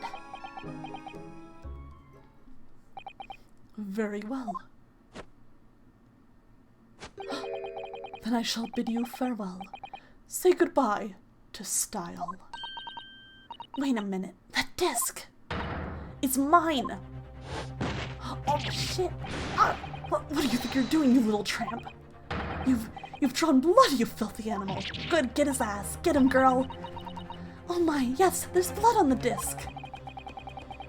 Yeah, Gina comes back. We literally just randomly ran into her. We still don't really know what she's doing here. It's all because of those little sharp bumps. The man must have scratched his finger on them. I found it first, alright? I mean, it belonged to me, old man. So you're not having it. Wait, you take it. Me? If I ain't onto it, they'll have it off me again. So you keep hold of it. Miss Lestrade, why is this disc so important to her? Oh, we got some evidence. Interesting. You there, in the black library. Hand that disc to me at once, please. No, don't. He's lying. Grown-ups are all liars. Yeah, Renosuke really is, you're right, confused, unsure what's going on version of Apollo. Which is great, because I loved Apollo. So I love this just like nervous, confused energy. He's so good. Ugh, what do I do now? How am I going to resolve this? Apollo's the best. I love him so much. I wish he had gotten his own trilogy. I guess let's talk to them. Yeah! See, I keep having the same thing with Renosuke, where Renosuke keeps saying things that I'm thinking as I play. And I'm like, oh my god, we're the same person. Wow, Miss Lestrade is really looking daggers at that mysterious gentleman. We need to do something to calm things down before she loses control and attacks him again. What if we put the disc in the music box? Oh, look at Mr. Windibank watching diligently over his shop. There are still so many things I'm curious about. But somehow I don't really feel like this is the right time to be browsing. Okay. Calming this fraught situation must be our first priority. Hobo Nick is so good. You're so right, Kobez. I wish we'd kept Hobo Nick around longer, because he was so funny. Thank God, awake again. And I'm fairly certain that we can find just the great thing we need among the articles here in the shop. Let's see. Let's grab the gun. No, that would have been funny if it worked. What about Sholmes' help? Sholmes' help. Mr. Sholmes, what are you examining with such keen interest there? As you enjoy a bar of caramel, I see. Where did he get that?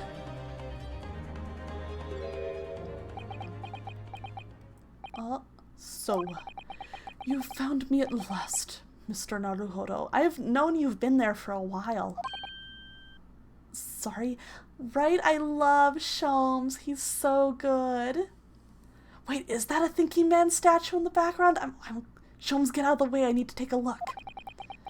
After that young pickpocket sent me on my way, I was forced to lurk in the shadows, cruelly ostracized, as the rest of you partook in the jovial atmosphere of fellowship.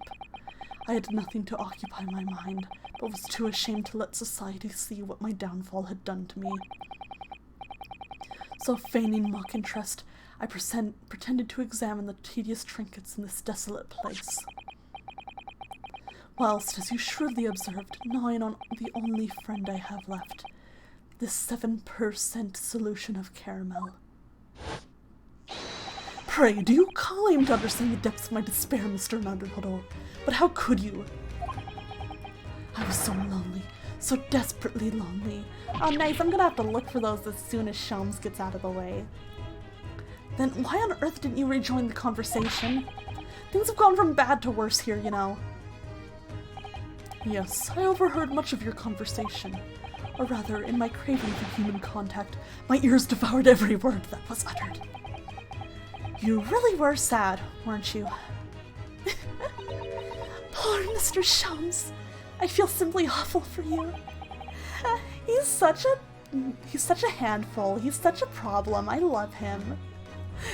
God. He's so needy. It would seem that my inferences are correct. Oh, surely you're not about to tell us that you've solved the entire case once again. Oh, me too, Arya, me too! You get it! You get it! Oh my god, you get it! Oh, I'm so happy a comrade in arms is here. My dear madam, sometimes I wonder, were my genius for deduction to be commoditized? How much could I pawn it for? Yeah, Sholmes Club! Arya, me and Asterix! Alright. Okay, Riri says take the copium off. Ah, I'm free. I can breathe air again. Yay! So nice. So refreshing. It seems Mr. Sholmes has had another of his flashes of inspiration. But who knows if it will help her resolve the situation between Miss Lestrade and the mysterious gentleman. What's the right thing to do here? Listen to the deduction. Let's let our man go for it. Worst case, we fix it if he's wrong, you know? It all works out. Well, Miss Lestrade, it would appear you find yourself in something of a predicament. Where the blue blazes have you been, eh? You told him to go away. Pardon? When a lady's in trouble, a true gent's supposed to be there to help. Straight away. Not an hour later. Right, Susato is so good. I love her too.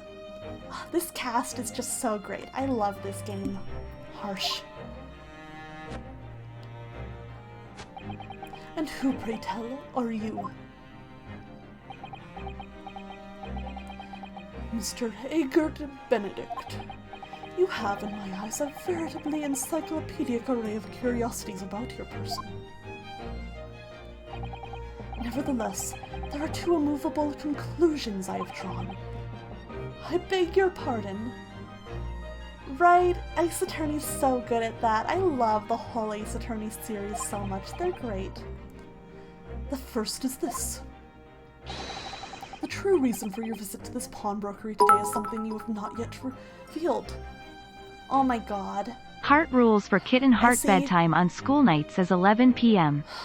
Bedtime on weekends is 2 a.m. Eat at least 2 meals each day. Eat 1 healthy snack each day. No self-harm. To come talk to Daddy if you need support. No lying to Daddy. I'm so glad that cut out early. Thank God. Fuck you, Essie, but thank you for the bits. Unbelievable. The fact that she comes in here just to do this stuff.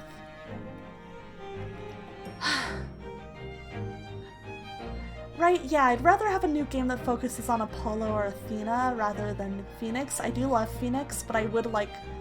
You know, I feel like his story's kind of done. No, Asterix, no lying to don't Daddy. help her. To 7. Respect Daddy. Less than always ask for permission before taking pills. You must compliment yourself at least once per day. Don't let other boys, or girls, lust after you. You belong to Daddy. No drinking without... Oh my god. Where do you guys find this stuff? And the second is this. My chat's terrible. My chat is like... My chat's out of control. My chat is fully out of control. A considerable crime is in contemplation. One you will orchestrate with the intent to steal a vast sum of money. Well, Mr. Benedict, what say you to my deductions? How? He's turned as white as a hard-boiled egg! Oh my god, it did say it for some reason. We're safe. We're saved. We're saved, guys! They saved us! Oh my god. It would seem that once again, Mr. Sholmes has made a flawless deduction. Yeah, the TTS felt bad for us. No, that doesn't mean I have to say it. That doesn't mean that, Essie. That doesn't mean I have to say it. That doesn't mean I have to say it. Just who do you think you are, sir? Oh yes, as I hoped. That is precisely the pained expression I was looking for. Sholmes is about to get this guy's ass. Yeah, chat is feral gremlins. For sure. So, shall we begin? The time has come for yet another Herlock Sholmes's logic and reasoning spectacular. Let's go. Yeah, chat can't have water after midnight. Thank you for the thirsty redeem, Kobez. I will take a sip. No drinking without permission. No, redacted. No eating after 8 p.m. To 14. You may not please yourself outside of playtime with Daddy. Less than Daddy may make exceptions to the aforementioned rules. Kitten may not. Disobeying Daddy's rules will result... Guys, oh my god. Listen, can we just let Shelms talk? Oh my god. Unbelievable. First of all, we must ask ourselves on what business you ventured to this pawnbrokery today. You claim to have followed this pickpocket here, having had the redemption ticket stolen from you on the street. Yeah, less than daddy. Do like how it interprets that. But that is most certainly a lie. The real truth is something quite different. As revealed by that which you hold in your hand. That's because Essie is the #1 bottom, we all agreed. Yes, what brought you to this shop in the first place is the staff recruitment flyer. The pieces of paper in your hand is a staff wanted advertisement from this very shop.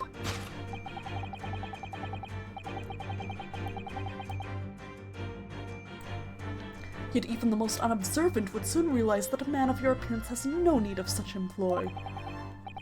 In other words, there is some other ulterior motive for your actions.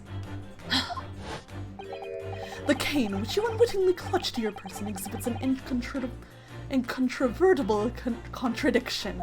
Words are so hard, you guys. What utter rot! I've had this cane for years. The contradiction of which I speak is, of course, the missing ferrule. Essie, I can say whatever I want because you're playing Splatoon and I'm not. Do you know how badly I want to play Splatoon? Do you know how badly I want to be playing Splatoon, but I can't afford it right now? The contradiction of which I speak is, of course, the missing ferrule. The end of any walking cane would be terminated with a metal ferrule to protect the wooden tip. Right? It looks so fun. I want to play it so bad. I love Splatoon so much. So it breaks my heart that I can't afford to buy it right now. I hope on my next paycheck I can justify it. And yet detailed analysis shows the wooden tip of this stick to be utterly bare. Therefore, there is only one conclusion. The rod that you hold in your hand, which appears to be a walking cane, is in fact no cane at all. Is it one of those fancy canes where you pull it out and it's actually a sword? You recoil, sir. Is something wrong? No, Splatoon's so expensive where I live. Yeah, and I don't think I even have direct dono set up. Well, I technically have a coffee, but I don't have it, like, linked properly through here. Nah, I knew you were joking, but I was like, oh god, what if somebody takes it seriously and gives me $80 for Splatoon? That'd be so much money.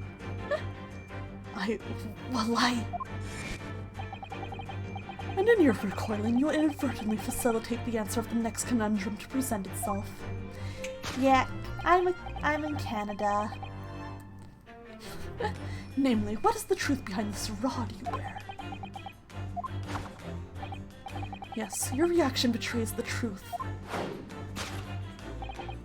The handle, which you evidently would like to conceal, is the key to understanding this riddle, you see. Oh my god, with tax it's up to 90? My god. Listen, Prismaria's close to Canada. You know, we have the same currency. It's very similar to Canada. From the moment I saw it, my suspicions were aroused. You bought it from the JPE store?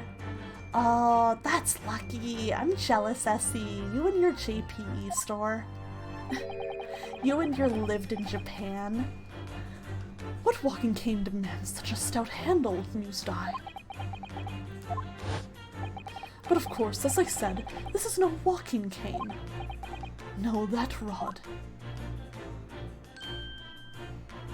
Yeah, as a game, if a game's like 50, 60, add 20 to 30 to that, and that's the Canadian pricing. It sucks so bad. It's the broken handle of a shovel. What? Are you insane? And now, having determined this undeniable truth, the conclusion is clear. Your true motive for coming here was to take employment at this establishment in order to excavate the ground beneath the premises. What a calculated crime you have conceived, sir. A wickedly calculated crime. Oh, Shelms. Yeah, that's the problem also with Nintendo, is you know the price will never drop, it'll never go on sale, you'll never be able to get a deal. It sucks. It's too bad I love Nintendo games so much. Now, Mr. Benedict, let us continue. For me, we must expose the details of this elaborate crime you have in the planning. It's true, depending on the store I get it at, I might have a chance. I'd have to really look into it and see if they're doing any sorts of deals or anything, or I guess go through my old games and see if maybe there's anything I can trade in. This is utterly absurd. You suggest that I, a gentleman, intend to excavate the ground beneath this pawnbrokery with a broken shovel. What on earth do you propose I could expect to find there? What was that move? Wow. Some long-forgotten treasure, I suppose. Save for such a fanciful theory, what possible reason could I have to do as you say? Oh, but there's ample reason. As you are only too well aware, Mr. Benedict. And your furtive glance is more telling than I could have hoped. What?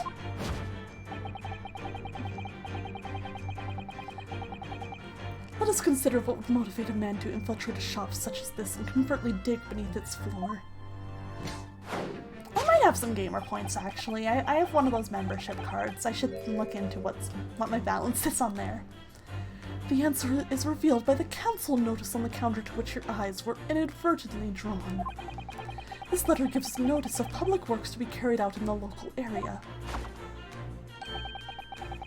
And according to the enclosed plan of the upcoming sewerage works. Same? I'm like, oh my god, the amount of animation and like pizzazz and flourish they put into this game. I like freaked out when I saw Ryunosuke walking around the courtroom, you know? You stole Essie's chair? No, she just got a new one. Leave her alone. Beneath this shop runs a sewer that adjoins another, one that runs under the bank on the opposite side of the road. This madness has entered the sewers now, has it? By excavating the ground beneath our feet, you would gain access to the waterway that flows in the very close proximity to the great vault of the financial institution opposite. What are you? In summary, sir, you devised a master plan to pull off an elaborate bank robbery by the dint of the underground tunnels. Master plan? Oh, I wish Dual Destinies and Spirit of Justice were like this. I hope that future games in the series go this hard too. It's just so good. Which brings us at last to the final chapter of this lurid scheme. With what plunder did the thief hope to make off from the underground vault of the bank? Are you quite serious? It's a charity move from Essie. Poor Essie. Having consulted with Scotland Yard some days ago, I happen to know the answer. But naturally, the answer is no secret to you, is it, Mr. Benedict? I have no idea what you're talking about. Allow me to present a rather interesting piece of evidence. You see, this picture postcard tells us all we need to know. A postcard of the Great Exhibition? I'm afraid you've quite lost me. Asterix, no stealing. No stealing. That's bad. Currently in the final stages of preparation, the Great Exhibition will soon be underway, and the government has provided extra funds to complete its centerpiece, the Crystal Tower, for Grahatia. Funds that currently sit in the vault of the bank on the other side of this road. Pardon? Yes, a considerable crime you've been contemplating is the theft of that which sits in the vault of that bank, the special reserve funds for the Great Exhibition. Of course, that is top secret police information, so keep it under your hat, please. Shums, you just leaked important information to us.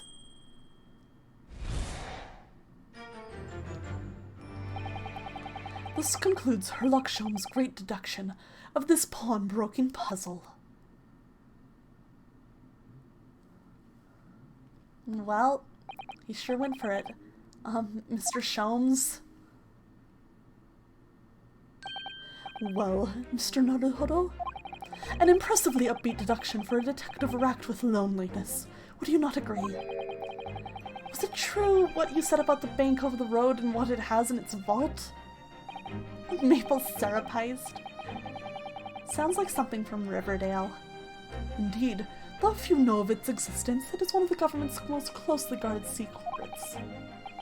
Gregson told me in the strictest confidence. But you just announced it to everyone here. Rather loudly, in fact. What? That's real? What?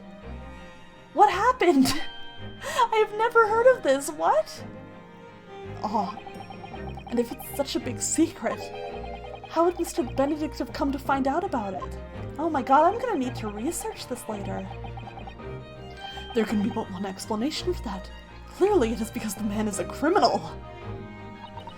Okay, the Great Canadian Maple Syrup Heist was the theft over several months in 2011-2012 of nearly 3,000 tons of maple syrup, valued at $18.7 million from a storage facility in Quebec. The facility was operated by the Federation of Quebec maple syrup producers, who represent 77% of the global maple syrup supply. Oh my god! That's insane! What? That's so ridiculous! That's so funny! Oh my gosh. Well, that's amazing. I learned something new today. I learned something new for sure. Thank you for sharing that with me, you guys. There's a documentary. Ooh, I might have to watch that. I do love a good documentary, especially a true crime one. And this sure is a true crime. But what if he didn't know anything about the money in the vault? If he is a criminal, as you said, then burying a brand new shovel is sure to be the first thing he does now that you've revealed the secret. Oh. Or if he doesn't, maybe Mr. Winterbank will. He already has plenty of shovels here after all. All my life, I assure you I'm not so unscrupulous. Dirt money on Netflix. Okay, I will look that up sometime. That's very funny. Well, hopefully this has taught you a valuable lesson. Thank you for the thirsty redeem, Riri. Let me have a bit of my water.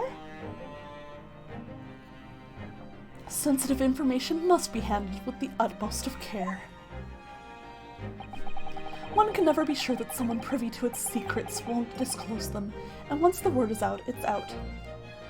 Oh my god, Angela Grenier is a Canadian maple syrup producer from Quebec who attracted international media attention for her legal battles against the Federation of Quebec Maple Syrup Producers. Oh my god! The deep lore here. Wow. Perhaps I'll think twice before confiding in you next time, Mr. Sholmes.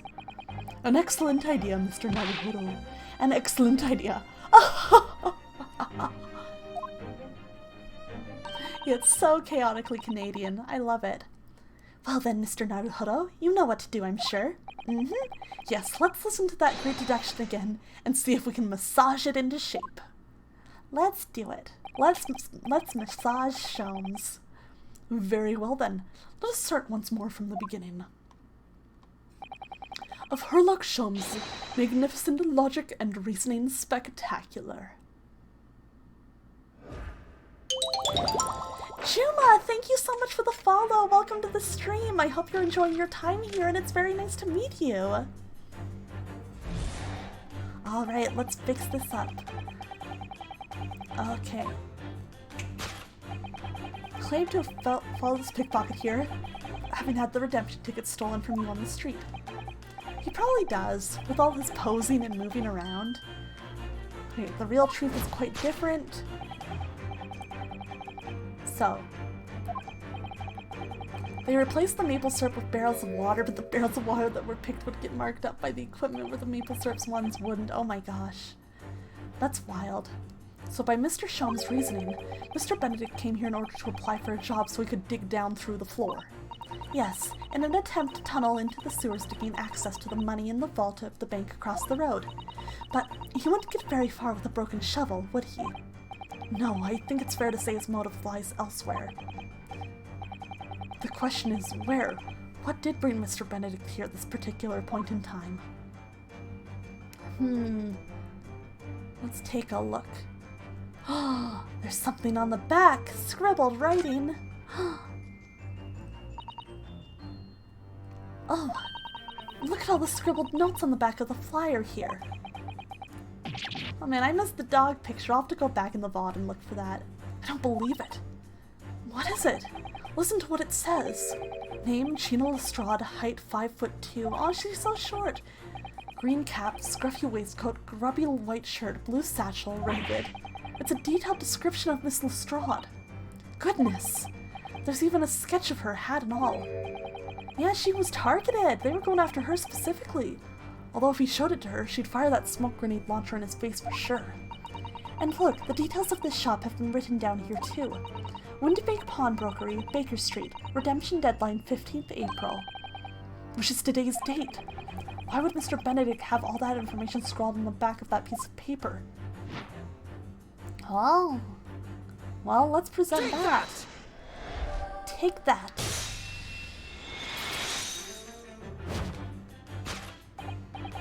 Yes, what brought you to this shop in the first place is the info about Miss Lestrade.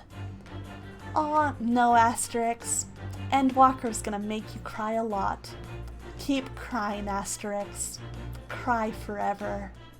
And thank you for the stretch redeem, Essie. Oh, I'll take a little stretch. Oh, that feels nice. Thank you so much. Okay, let's get comfy back in my seat. Yes, what brought you to this shop in the first place is the info about Miss Lestrade.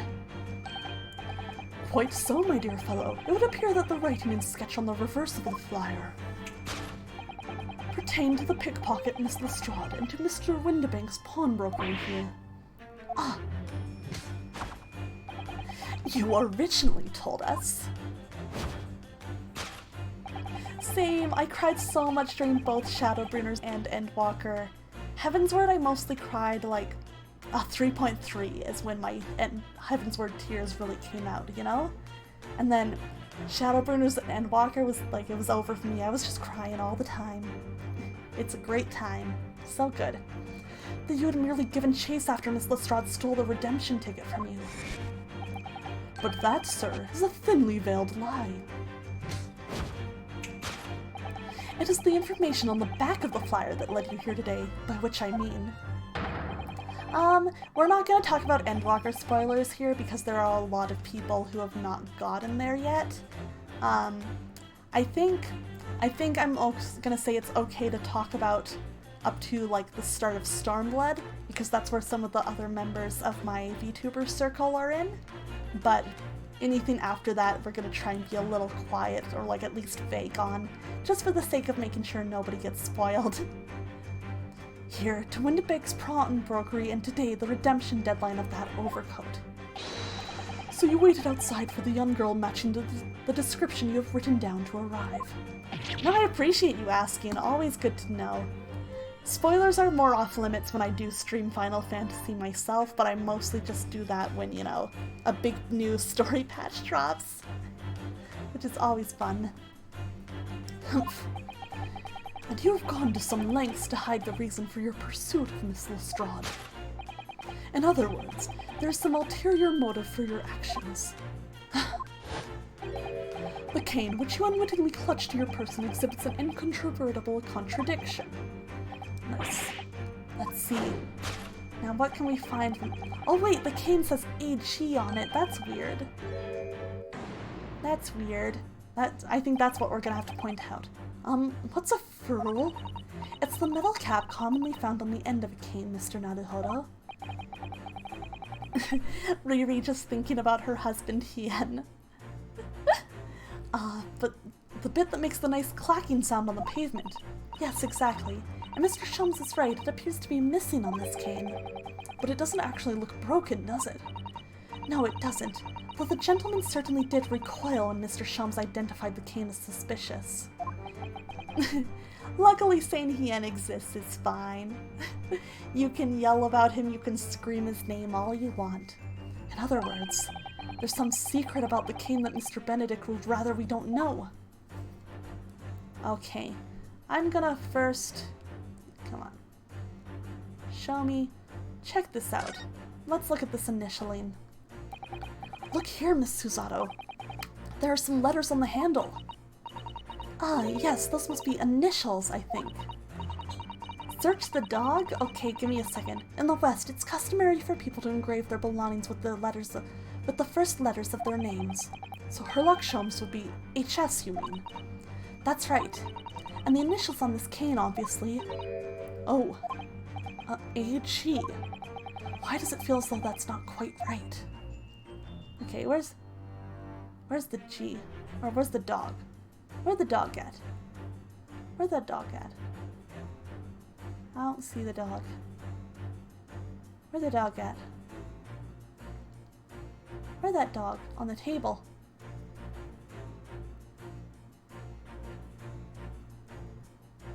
Oh, there's a picture of a cat on the table. Dog! Dog, I see dog! Oh my god, there it is! Thank you for pointing that out to me, oh my god! I gasped too hard, I need water. I love dog! I love dogs. Okay, anyways, let's present the initialing.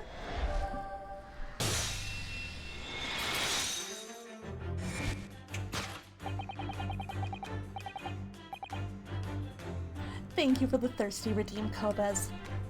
The contradiction of which I speak is, of course, the initialing. A most astute observation, wouldn't you say, Mr. Eggert Benedict? If that is your real name? We are led to believe, sir, that your initials are EB. Yet in a most possessive manner, you have in your grasp a cane bearing the initials AG. An incontrovertible contradiction indeed, would you not agree? No, you're wrong. This cane isn't. Yeah, I bet it's developer pet pictures. That'd be so cute. I know I'd do that if I were making a game. You said before that you had had that cane for years. So don't try to tell us that you just borrowed it from a friend or found it in the park. In short, though you hold yourself to be a gentleman, you have withheld your true name. You recoil, sir. Is something wrong? And in your recoiling, you inadvertently facilitate the answer of the next conundrum to present itself. Alright. Truth behind this rod. Yes, your reaction betrays the truth. The handle, which you evidently would like to conceal, is the key to understanding this riddle. No.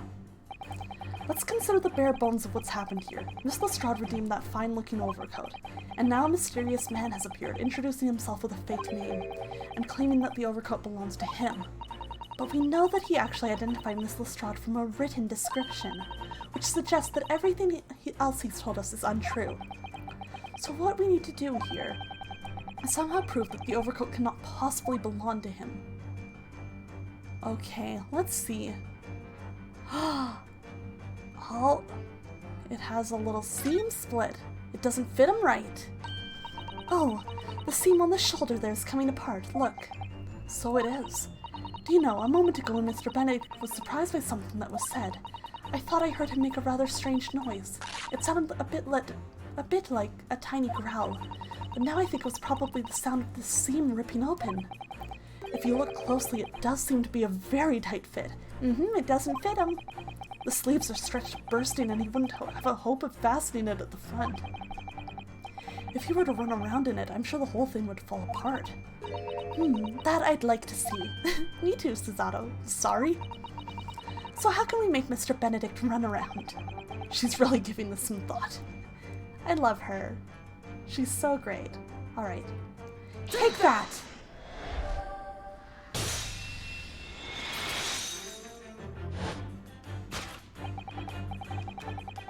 Listen, it makes sense. I'm using my deduction. I'm just like Sholmes. I'm just like him for real, for real. The split seam, which you evidently would like to conceal, is the key to understanding this riddle, you see. Yes, because the overcoat is rather obviously a poor fit. Having forced it over your broad shoulders, the seam is already breaking apart. My suspicions were aroused from the outset. When you so badly lied about your name and so boldly waylaid this pickpocket. Ugh. A man in a good coat is... Mwah, chef's kiss. This catalogue of untruths has all been for one very specific purpose. To steal the article that the young girl redeemed from Mr. Windibank. Ah! But what really irks me is this.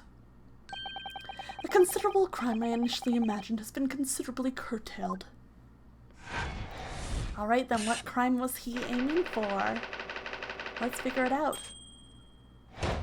To abscond with a redeemed item. Hello, Mermon, how are you doing today? It's nice to see you. Alright, let's continue. For we must expose the details of this elaborate crime you have in the planning. This is utterly absurd. Let's see. Gentleman designated a wheeze to... You suggest that I, a gentleman, designed a wheeze to filch some tawdry article of pawnage. Have you forgotten that I redeemed the article in the proper manner using the watchword? Why is he doing that again? Had I not been the one to deposit it in the very first place? How could I possibly have known the relevant details? Ne sais pas. Oh, but the watchword can be discovered. As you are only too well aware, Mr. Benedict. Ah, and your furtive glance is more telling than I could have hoped. That's good. Have you had a good day? It's nice to see you. What? Let us consider how one might come to learn a secret watchword relating to the pawned property of another. The method is revealed by the council notice on the counter to which your eyes were inadvertently drawn. The direction of the deduction must change rather dramatically now, I think. Yes, no more talk of tunneling into sewers. Which is a pity, because it all sounded rather exciting. Oh, Renosuke. Anyway, you can't deny that this mysterious gentleman did know the watchword. Yes, Professor. If you don't know that word, Mr. Windibank would never allow you to redeem the article. Or looking at it another way, if you did know that word, Mr. Windibank would allow you to redeem the article whether it was yours or not. So the question is, how could this gentleman have found the watchword out somehow?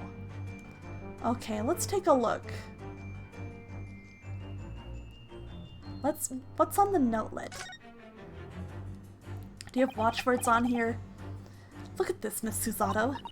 Ah, it appears to be a memo that Mr. Windibank has scribbled to himself. Let's see, what does it say? Oh, Professor! Mr. Windibank, that is bad business. You should not leave that in the open. Verbe taking Renosuke to go rob a bank. Aw, have fun! It's like take your kid to work day. Mr. Windibank must make a note of the watchwords his customers give him right before their eyes. And an alarmingly clear script as well. Oh dear, I don't know where to look. Who knows what other secrets I might see? Yes, this is in London, and he's posing. He really is like a JoJo. Oh my gosh. Okay, take that.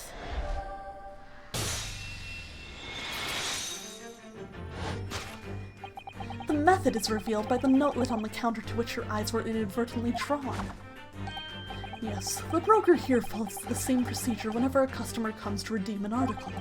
He asks the customer for the watchword and notes down the response uttered on a notelet he has hand in hand. Thank you for the redeem, Kobes. Gasp! Then he consults his ledger and confirms whether or not the watchword matches that of the article in question. I would expect nothing less of a diligent pawnbroker. But his diligence clearly has its disadvantages. What are you talking about? It is increasingly apparent that you were present in the shop before your accusation against Miss Lestrade. In all likelihood, you followed her inside and then observed her talking to Mr. Windibank. When the diligent broker made a note of the watchword, as is his common practice, you observed him writing the word Professor on the notelet beside the ledger. Got you now. And that, sir, was the master plan you devised to steal the pawned article from the young Miss Lestrade. Zavari, the truth has been once again elegantly revealed to me. So good. Master plan! Which brings us at last to the final chapter of this lurid scheme. Why would you go to such lengths to redeem that particular article from this pawnbroker? Are you quite serious? For an ill-fitting overcoat hardly seems to justify the effort, much less a worthless music box disc. But naturally, you had very good reason to make them yours, didn't you, Mr. Benedict? I have no idea what you're talking about. What's so special about these music discs, huh? Allow me to present a rather interesting piece of evidence. Okay, the picture postcard. But that's not right. The articles we're talking about are the overcoat and the music box disc that was in one of the pockets. Which, according to Mr. Windibank, isn't even worth a penny. And yet this man went to such lengths to steal them. Why? I wonder if perhaps we already have the evidence we need to explain it, Mr. Naruhodo. Could we? Really? I'd better have a look through all the evidence we've collected so far. Okay, so this is all we've got, is the music disc. Let's take a look at it. So there is the blood stain on here now. Look at all the little bumps on the disc. They're so tiny.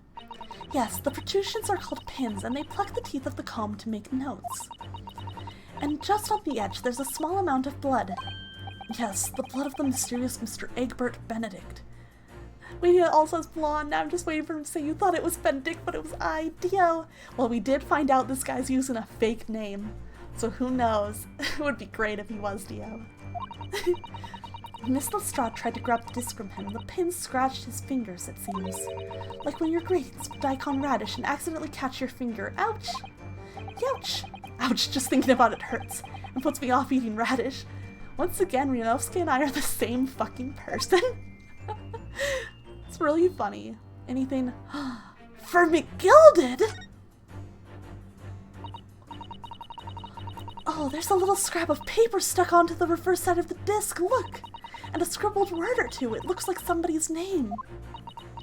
Oh my god? For McGilded. McGilded? It couldn't be. But it is Mr. Naruhodo. A name I shall never forget for as long as I live. But why? Why is his name on this? I don't know, but I want to know. Oh my god. That's wild. That's some wild information. Take that! Oh my gosh, what does it mean? Why, McGilded's been dead for months. You see, this music box disc tells us all we need to know. What's that on the back? It reads, for McGilded. This guy! Oh, Mr. Magnus McGilded, the unfortunate philanthropist who perished in curious circumstances at the Old Bailey 2 months ago. McLevin. Guys, I really want to try the new McCrispy at McDonald's. I got an ad for it the other day on TikTok, and it looks really good.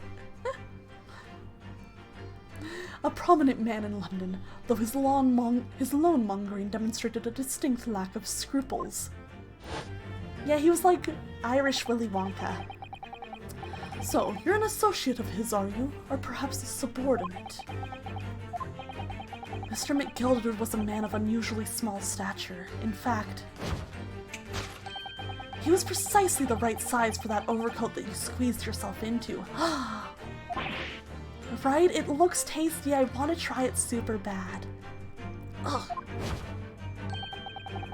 I don't know what's so special about it. It just looks really good in the ad. I just know it's a chicken sandwich. Your true identity remains shrouded in mystery, Mr. Egbert Benedict. But the final conclusion here is crystal clear. The reason you came to this pawnbrokery today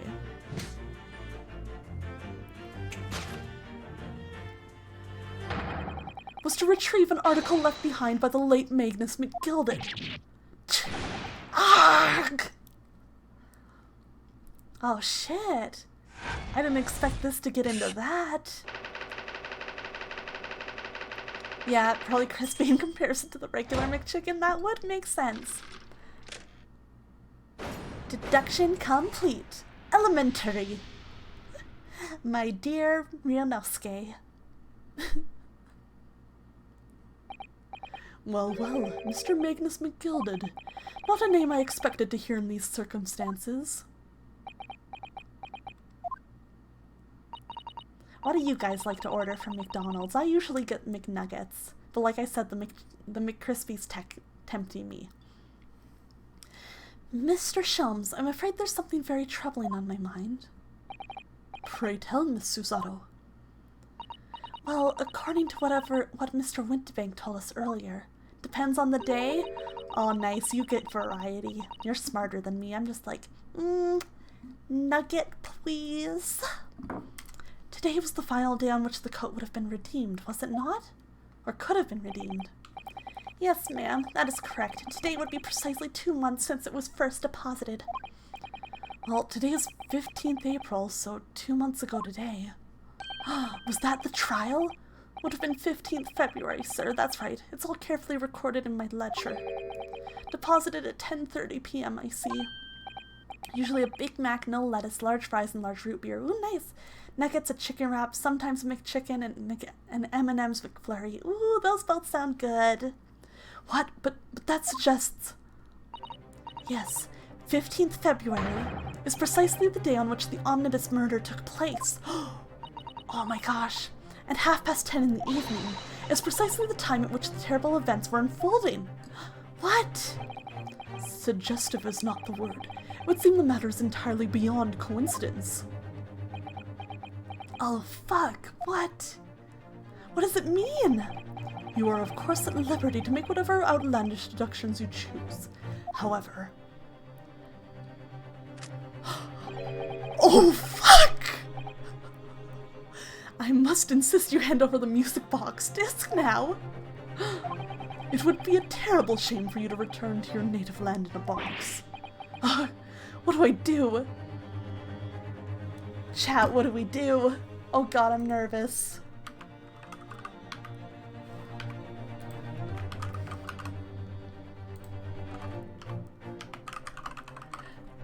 Oh my gosh. It's a fake gun, it's okay? Well, you guys decide for me. There's a poll running. Vote. You can vote more than once too. Oh, somebody really doesn't want us to hand over this disc.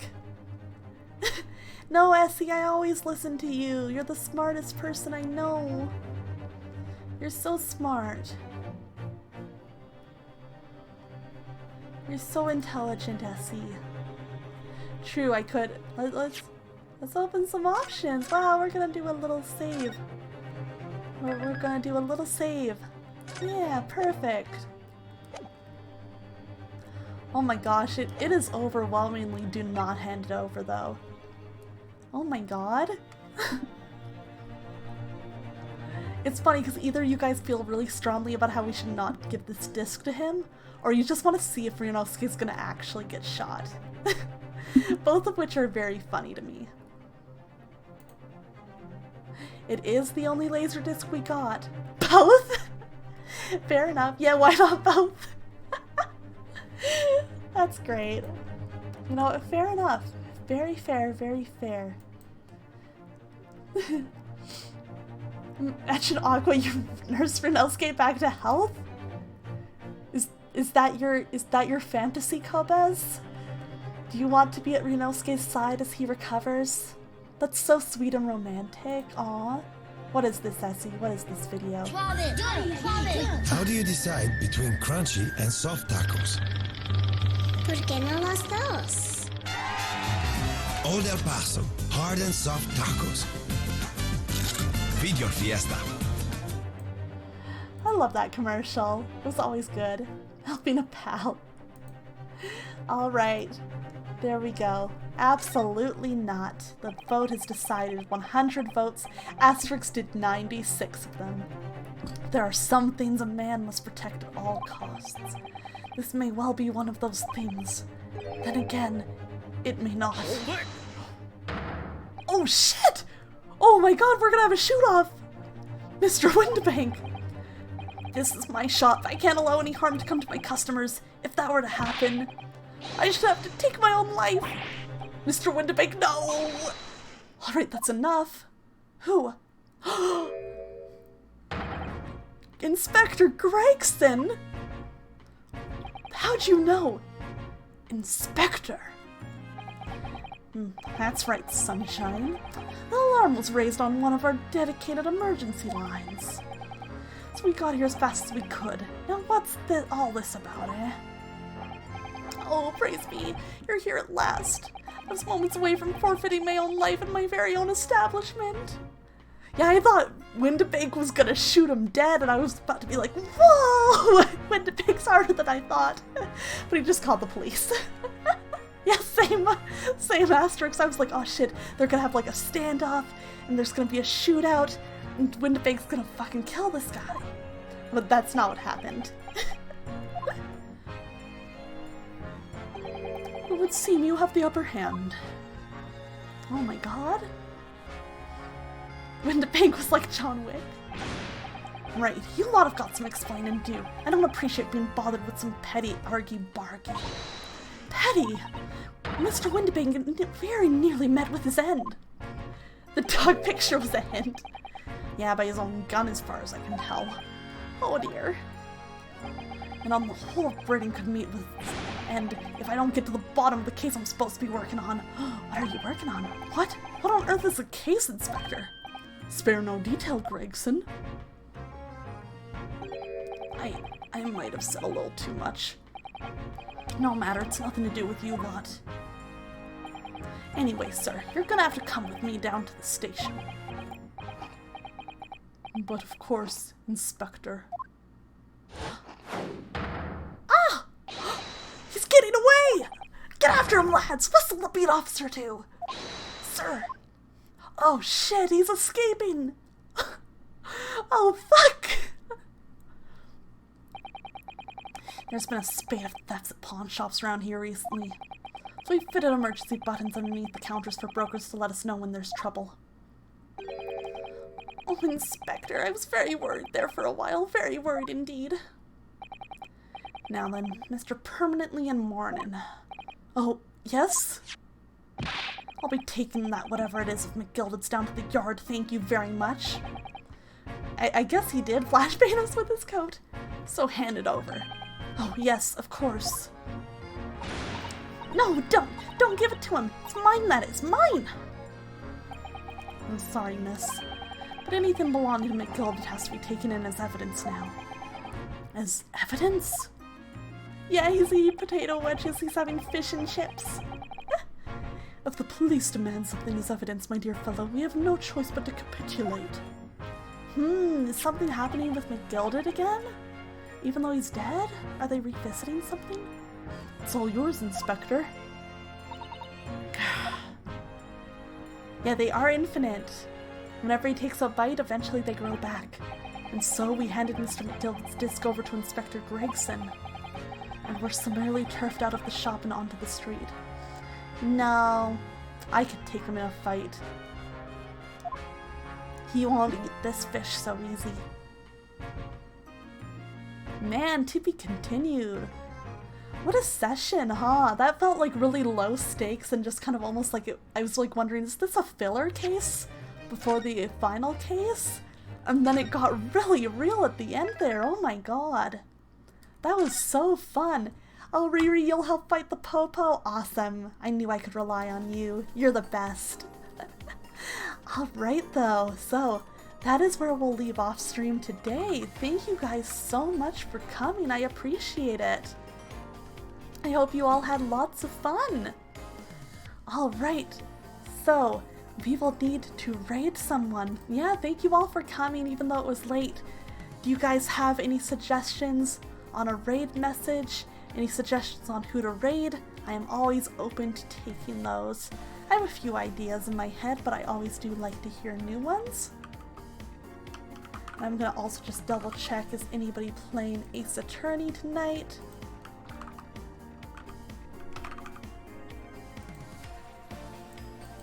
Alright. Let me just see.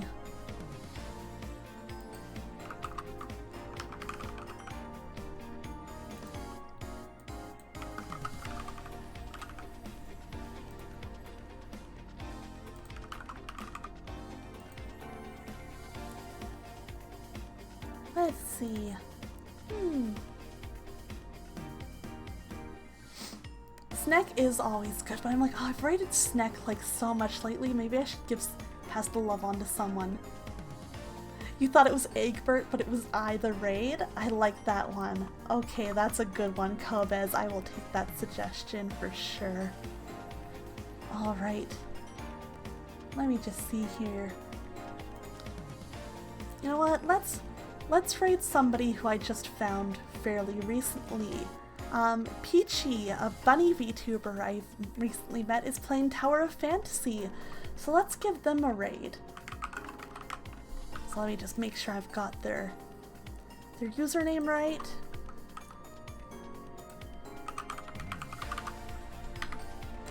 Alright. So don't do it, Mr. Wildebank. Both are good. That's a good one, actually. I do like Don't Do It, Mr. Wildebank. But I think I like the JoJo reference. So let's go with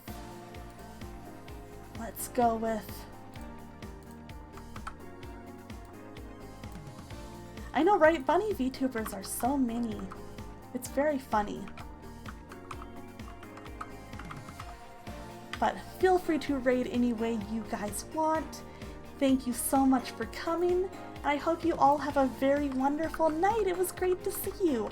I will be back on Saturday night. Frey and I will be continuing the House in Fata Morgana. We're getting towards the climax of the story, so it will be very exciting. But yes, have a wonderful night or day wherever you are. Thank you all for coming by, and I will see you all later. Alright, good night.